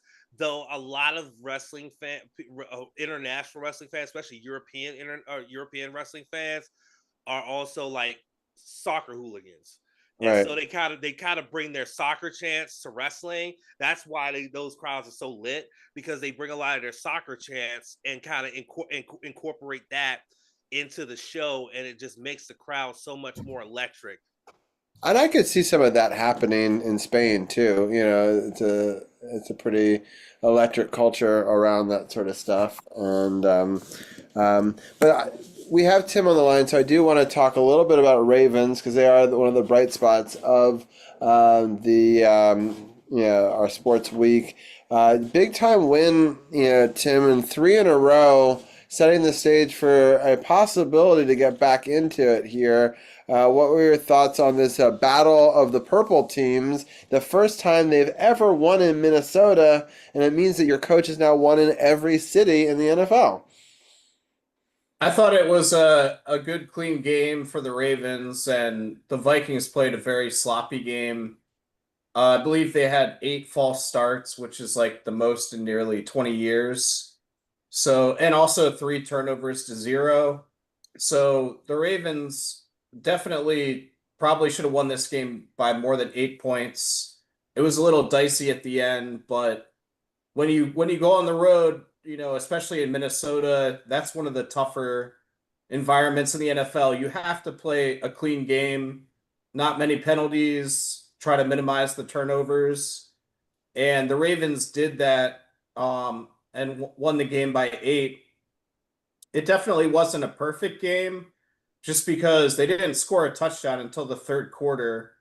So you're leaving a lot of points on the board with all of the field goals. But, big picture, they're 4-5 now. They're in a really bad division. The Steelers are only one game ahead, so the Ravens still control their own destiny. They play the Steelers twice more. So I do think the Ravens will probably make the playoffs, mostly because their division is so weak. So I'm feeling good right now. I think the nice thing about this run is the defense is playing much better. Just to beat, like, I think the Bears are a good team, and that was a solid win to start the streak. And also, with the Vikings, they have some weapons on offense. They have Jefferson. They have a really good defense. And even Miami, I mean, that's a weak team, like Champ said, but they did blow out, the game before and the game after. So they're not necessarily just kind of dialing it in right now. So I think the Ravens are on a good roll here, and they have some easy games left coming up against the Browns, Jets, and Bengals. So I do think they're going to keep it going, probably 3 more wins here. I would just say the one weakness that most fans are worried about for the Ravens is the guards on the offensive line. I don't think their offensive line is as good as it's been, and the running game is still solid, but it's not what it used to be, and that worries me kind of, looking forward to maybe some playoff games. Yeah, it'll be interesting to see if they can dig themselves out of this hole. Very few teams in history have ever been able to do it. So obviously it would be exciting if they're able. The last one, right? Yeah, it was the Commanders. Yeah, 2020 Commanders. Yeah. That was the year that they won the division at 7-9, I believe. So right, it can happen. I think it's actually take more than 7 wins. It only happened like 4 or 5 times in history, but I think 3 of them have happened in the last 20 years. So it's only 4 others. But more recently, it's going to happen. I mean, now you have 17 games, so that helps a lot. You have that extra game. But it takes a Commanders 2020 like season where you have to come on strong, obviously, and have a weak division. But it's usually the AFC North is good. The Bengals and Steelers especially have been good lately, so it happens. Steelers look like shit last night, though. Yeah, they look like crap. And the funny thing is, Rodgers even said post game, he's like, "Well, we're still in first." And it's like maybe 2-3 more weeks max, but good for you, buddy. Yeah, it's wild. I talk about crazy stuff. Green Bay just actually scored a touchdown. So like we don't talk about this game for like the whole podcast. It's 3-0, and then we talk about it for a couple minutes, and 14 points have been scored. So I'm interested to see. Let's go Packers. Yeah, exactly. I hope the guessing Packers you're are able to come obviously. back in this one. Fuck the Eagles, so. Exactly. So the Ravens play the Browns next week, is that right? Yeah, so this stretch is key because they have the Browns, the Jets, and then the Bengals. And Burrow came back to practice today and said his goal is to play in that Thanksgiving night game in Baltimore in, I guess, 3 weeks. So yeah, because big stretch. Today they opened his window to be activated, and it's 21 days. So yeah, that kind of tracks. Interesting. I'd like to see Flacco play in Baltimore again this season in a different Ohio jersey, personally. Wild. But I mean, either way, it's a fun game. But their defense is so bad. I don't think they can win that game. The Bengals, I mean. Yeah. And do not sleep on the Jets. Yeah, no, they've been looking good the last 3 weeks. Like they figured it out. Yeah, there's no easy win. I mean, but the Ravens should still win that. I don't think the Jets have really beat anybody yet, but I mean, yeah, you can't sleep on anybody in the NFL. Yeah, it's pretty wild. So Tim, I know that the time is short today, and so I just let you give your final thoughts, and then Champ and I will go back through the week that was and preview the week coming up. But I just want to let you give any final thoughts that you might have. Any thoughts you have of Ovechkin at 900? We're talking about that this week as well, and then we'll let you go. No, I mean, remind me, I should know this, but did Ovechkin do it against Pittsburgh, or was it one of the other games? It was the game before, so I'm happy he was able to do it. Okay. Against the St. Louis team, that has been struggling, but it was that home game. Yeah.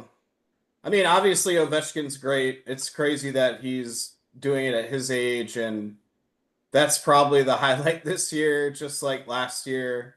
The record-breaking goal was the highlight. But I just hope the Caps turn it on. I mean, they've started a little bit slow, so I'm looking at them to turn it on a little bit here. I mean, it's a long season, but it's time to start playing well again. Besides that, not to get too negative, but I don't know if you saw how the Wizards lost tonight, but I think they gave up 2 threes like under 10 seconds left in Detroit and lost in overtime. I mean, we knew they were going to suck, but 1-10 is rough. Like, I thought they might be a little bit better than that. So yeah, they were actually winning in overtime. The Wizards were for a time too, and they still found a way to lose that game. So, a rough team one. has so much talent, but they just can't put it together. Yeah, I hope they're building something, but it's hard when you're 1-10 and you're trying to tank for a pick. So yeah, exactly. So, but congrats to Ovechkin.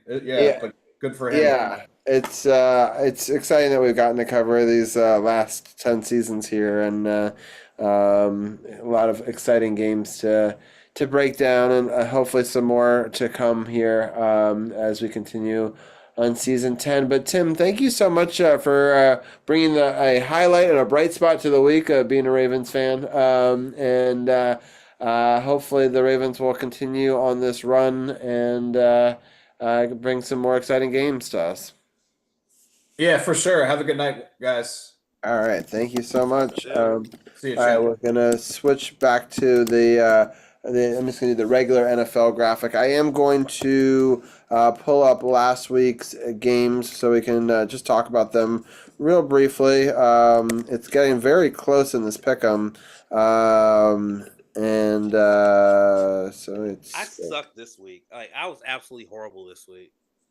Yeah, it was. I didn't do a whole lot better. I mean, you had 60 points, I had 70 points, and I went from being in first place all the way down here to fifth place. But look at how close it is. We got Tommy and Benson both tied with 1,000 points.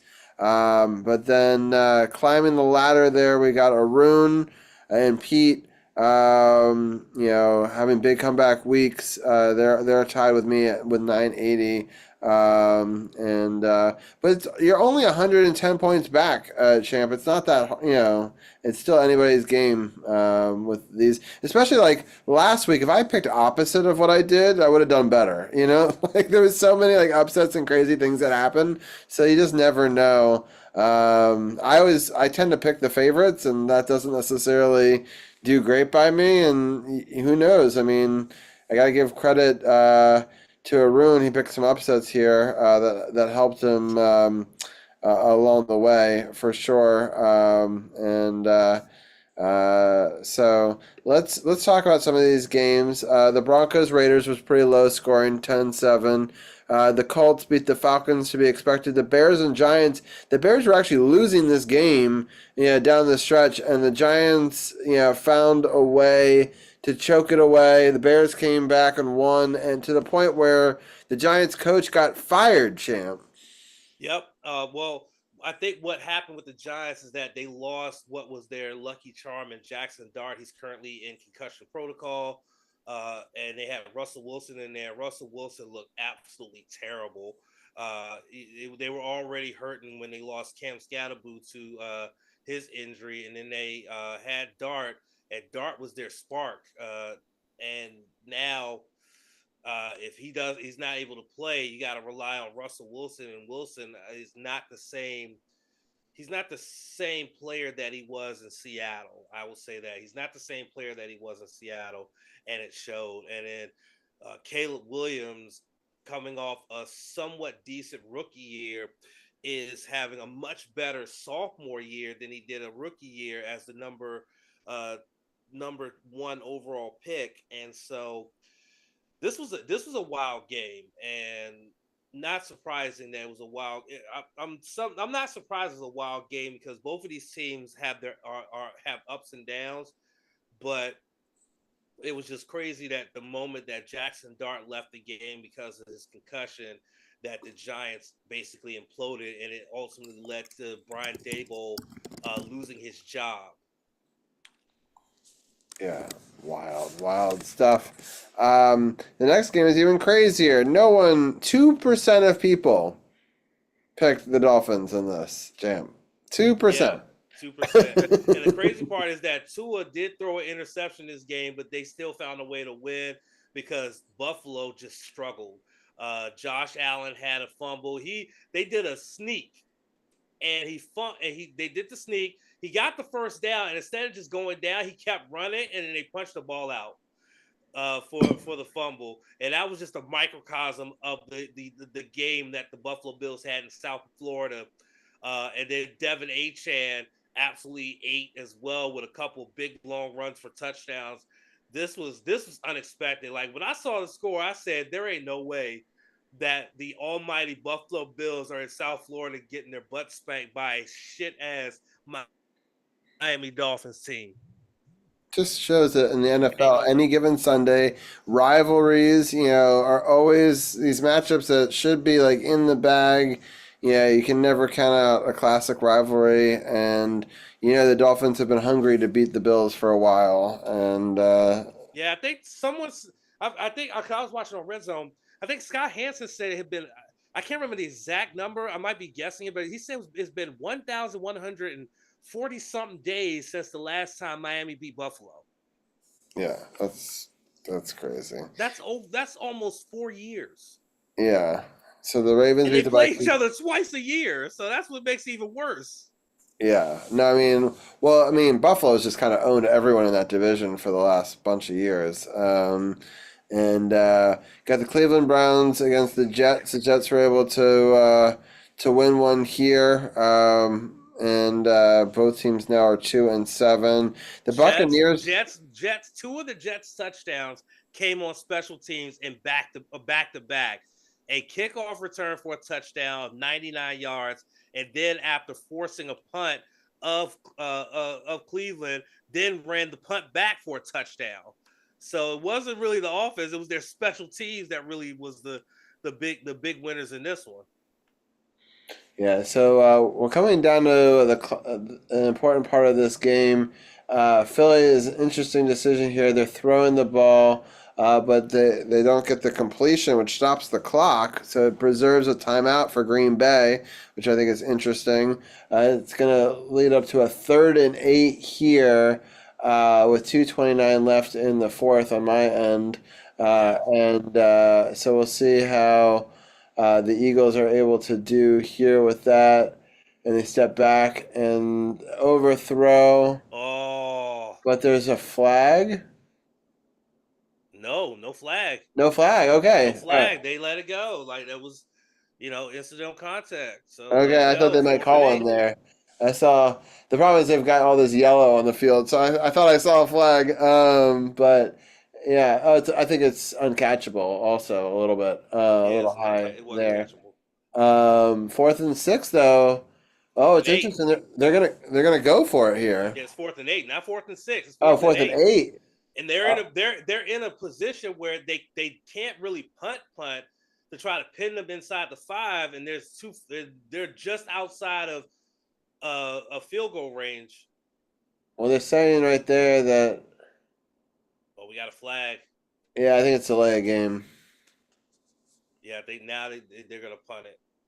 Yeah, I think they were trying to see if they could get them to jump or something. Green Bay, depending on where this punt goes, they're probably still gonna have to go the length of the field unless this punt goes in the end zone, they start at 20, at which point they just got to go 80 yards, but they could pin them inside the 5. This Green Bay offense, which has been struggling for the last couple of weeks, has got to go the length of the field.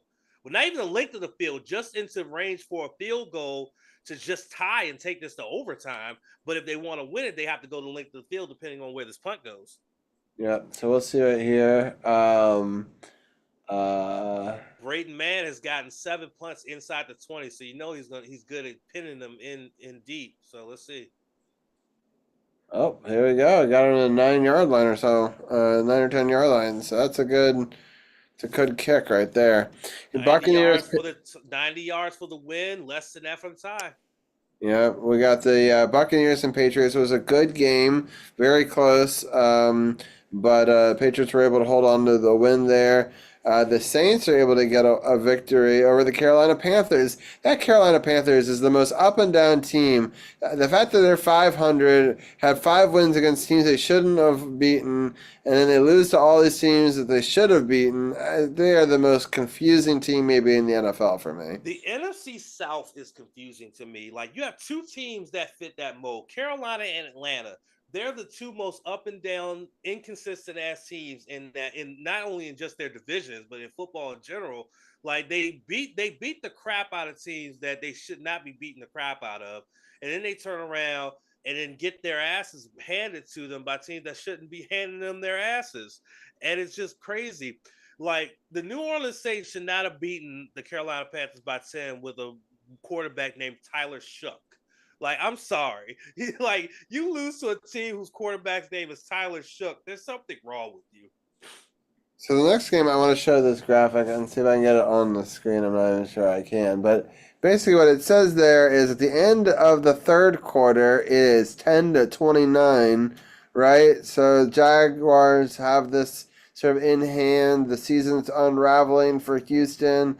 And they go put up 26-0 in the fourth quarter to win this game 36-29 Jacksonville sold hard. They sold absolutely hard. I watched a lot of this game. T-Law and them, they like Etienne got some really good runs in this one. They were doing their thing, but they sold it. Like what's his name? Davis Mills. Like, I never heard of this kid, but he went out there and showed huge nuts. Showed he had a huge nutsack and went out there and brought this team back to win this game. And then the way that Jacksonville lost was just the absolute icing on the cake. T-Law trying to make a play, elevates up in the pocket, moves up in the pocket, looks to make a throw, gets hit from behind by Will Anderson Jr. The ball gets out of his hand before it goes forward. Even if it was called a forward pass, then it would be an interception, which is returned for a touchdown when they already won the game. So it was just like the ultimate icing on the cake of how much you sold this game when you led most of this game, and you turn around and you still lose. I mean, they might miss the playoffs because of this game, and they're going to kick themselves because they were Houston was up by 1. They tried to go for 2 to go up by 3 points, right? Because the Jaguars have like the best field goal kicker maybe in history now. Cam. Cam. They didn't give him a chance. And what was crazy is where this interception all this happened was pretty much where he could kick from. Right, so they really didn't need to throw. They could have maybe ran it, but they didn't have any timeouts. They were at least 20 yards outside his range. Like, he can make a 70-yarder, but he can't make a 90-yarder. Come on. No, but they had. I swear they had gotten a 20-yard completion before that. No, they were still a little bit outside of his range. Okay. I was watching. They were still. That's why they were throwing and trying to go for it, because I thought they didn't have any timeouts left. I thought that's why they didn't want to risk it. No. They were still outside his range. That's why they were trying to make that's why he was holding the ball as long as he could to try to get as far of the field as he can, and get to the sidelines and get out of bounds to give him a chance to come out here and try to make a field goal kick to win the game, because they were still outside his range. They were trying to get a playoff to get into his range for a shot at a field goal to win. And that's when everything fell apart, with Anderson knocking the ball free and them taking it for the touchdown to basically seal it. Yeah, so the Cardinals got crushed by the Seahawks, which is wild because they, it's the same team that beat the brakes off of the Cowboys the week before. Just talk about the parity in the NFL. Just you never know what you're going to get week to week. And this is the game I should have gone with my gut, champ. I thought the Rams were going to win, and then you were like, "But they're at home, the 49ers." I was like, "All right, I will." I will concede that the 49ers usually play better at home. They did not play better at home. Spoiler Yeah, stop alert. listening to me. I don't know. I don't know shit. You know what I'm saying? I don't know jack shit. Okay. God damn it. I really thought that CMC and Kittle and them was going to do some things, and then they let Los Angeles come in there. Listen, Los Angeles teams are feeling themselves after the Dodgers went back to back. Okay. Yeah. That's what it was going on. I should have thought about that and been like, you know what? Nah, pick LA. But I thought San Francisco would do something here, and then they got the brakes beat off of them. I was like, what the fuck is going on? I bet they can't wait for Brock Purdy to come back. Yeah, for sure. And then, we can skip this next on the Lions and Commanders. We talked about that. The Chargers beat the Steelers 25-10, talking about the continued dominance of LA. And then that gets us right here to this 10-7 game where we just had an incomplete pass there. Jordan Love over the last couple of weeks, and I should know this because I have him on a couple of my fantasy teams actually, is just not playing up to the level that he's played the last couple of years. He's inaccurate. He just be making some wild ass throws like that. Well, that one was a good one on time. That was a good throw. That should have been caught. Yeah, he just didn't catch it. But he's just been making some weird, non-accurate throws. And like almost like he's trying to be like a black version of Brett Favre. And it's like, no, you're not Brett Favre. You're Jordan Love, man. Like, what are you doing? But this game, even though the score would make you think this was a snoozer, this has actually been a very interesting game, honestly. Yeah, especially down the stretch here. It's getting close. Yeah, but even early on in the first half, where it was no score going into halftime, it was still a really interesting game and whatnot. It's just that the second half is where it's starting to finally pick up in turn, or at least offensively. And right there, like fourth down, they gotta have it here. 2 timeouts and less than 2 minutes to go. They gotta have it. Yeah, all right. This is a big play here. We got 4th and 1. If they don't run this. Oh, he's stuffed, but there's a flag. Oh, come on. If that's holding on Green Bay, that's it. That's game. But if that's offsides on Philly, that's a first down. There's a big call right here. If those refs want to get out of Lambeau Field, they better make them. They better know legal formation. Oh, that's against Green Bay. They're going to decline that.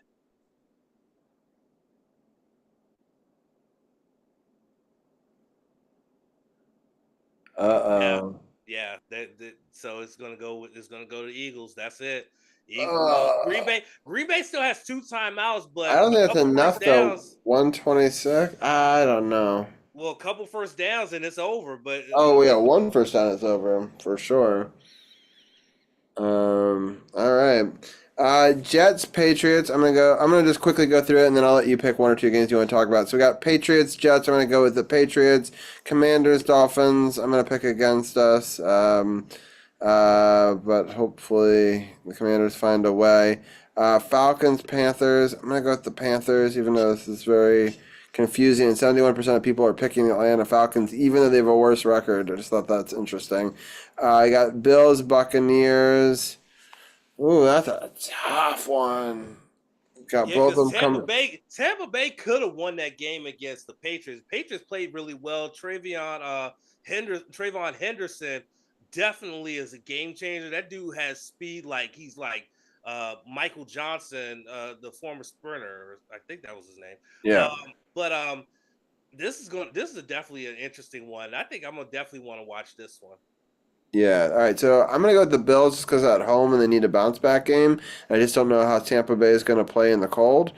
We got Titans, Texans. I'm going to go with the Texans. And then we got Vikings, Bears. The Bears have had this improbable season. I'm going to pick them with the upset here. I don't know. The Vikings have found ways to lose, while the Chicago Bears have found ways to win down the stretch. Yeah, and I mean, and this last game against Baltimore, Jay Jettis only had 4 catches for I think 48 yards. So he's become he was a non-factor in this one. Unless they can get him going in this game, I think Chicago can take it, especially if they have DJ Moore healthy along with Roma Dunze and Colson Loveland.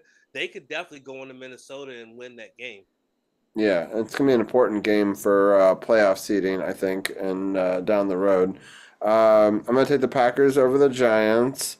I am going to pick the Steelers over Cincinnati. I'm going to... I feel like the Jaguars are kind of due for one of their crazy upset games, but the Chargers have been so good this season, it's hard to pick against them.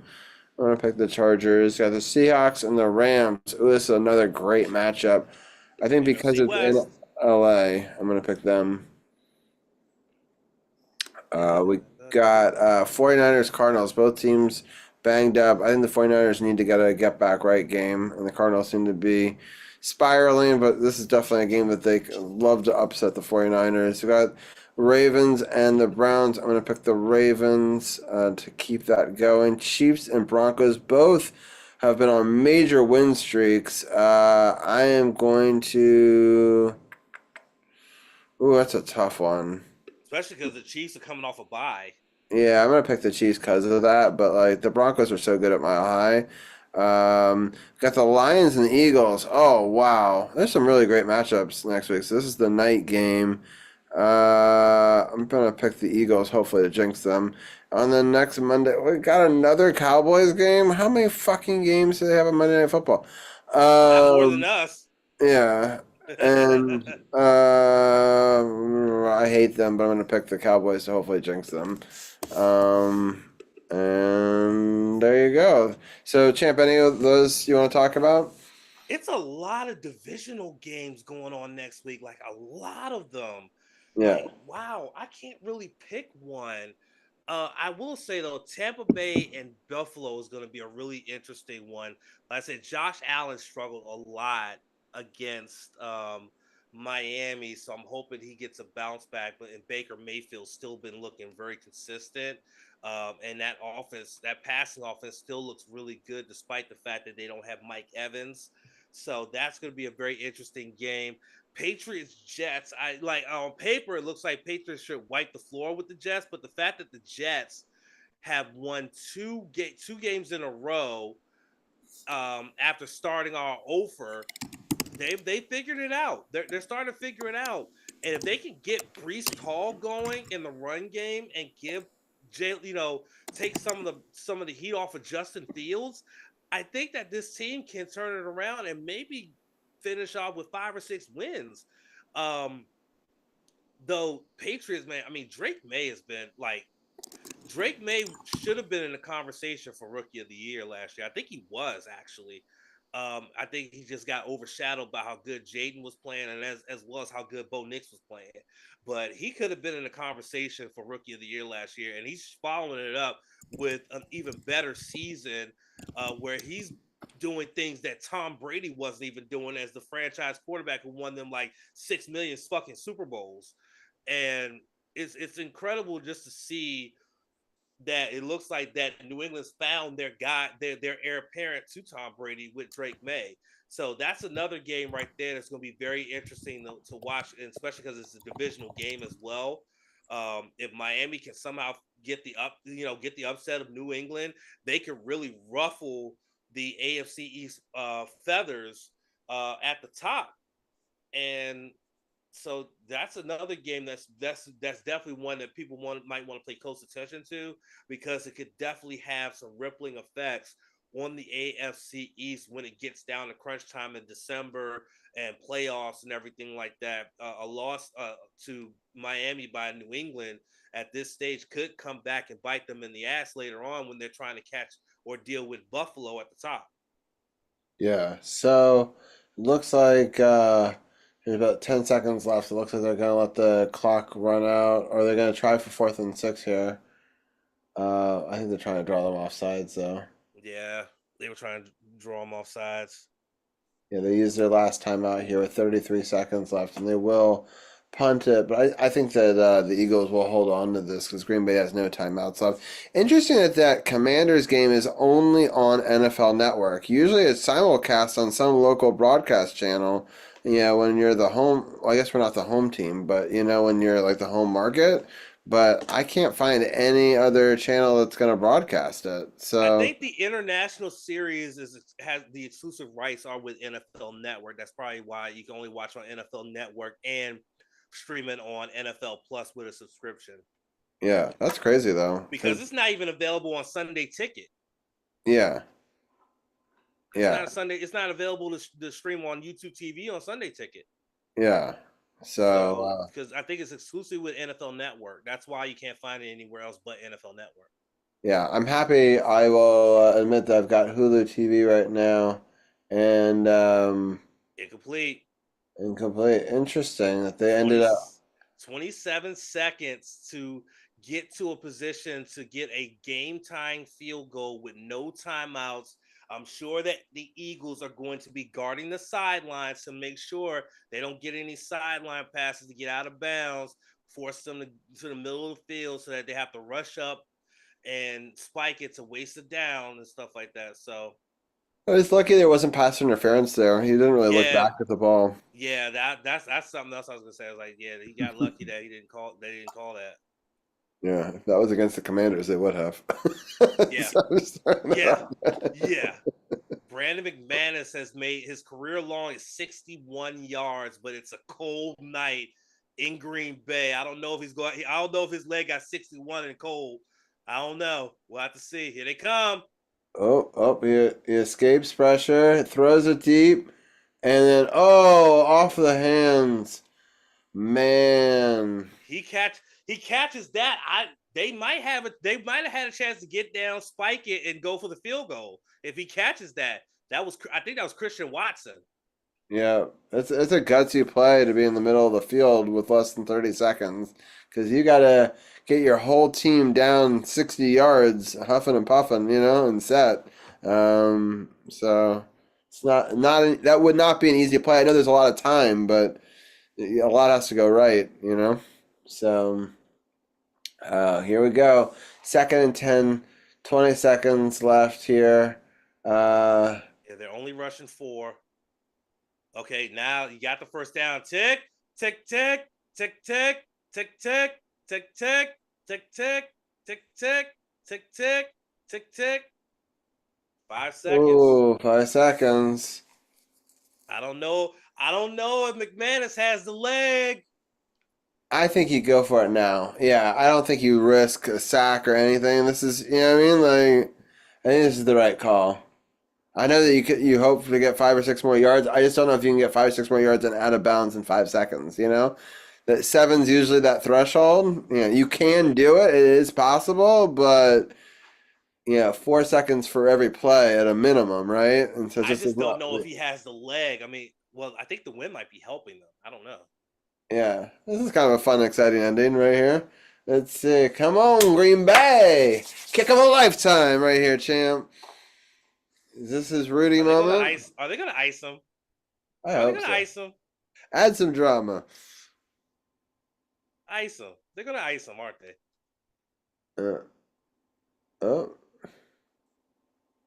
don't know. Yeah, they're icing him. Yep. They're icing him. They're going to ice him. This is a long field goal. This has got to be about 60. Let's see. It looks like it's 62.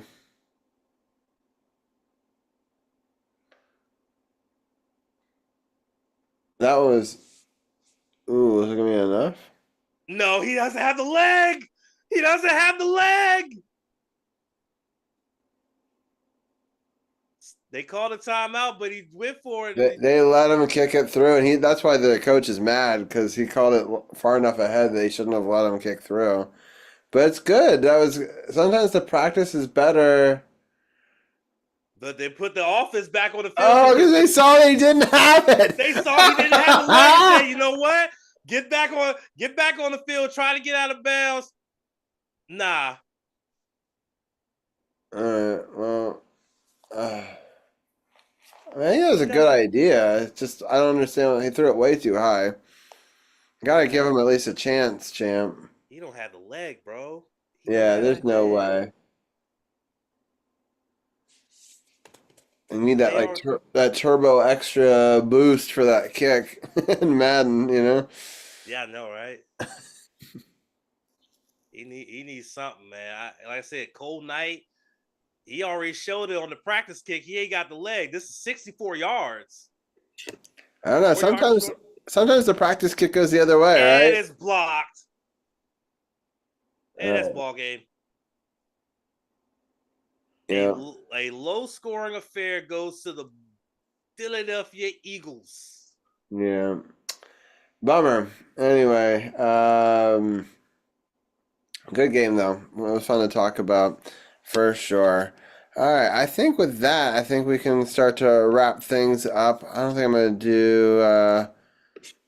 should we visit our Eagles friend or not, Raid? What are your thoughts, champ? That's your call. It's your stream, not mine.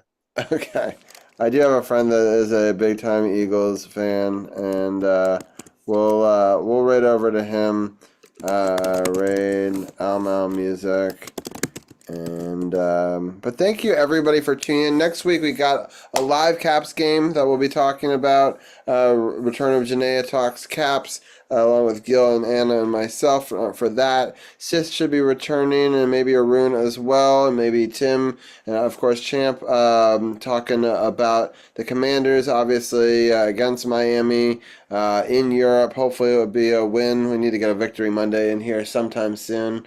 So we'll talk about that. We'll talk about all the way. We've had 3 straight misery Mondays. I'm sick of it. I know. Let's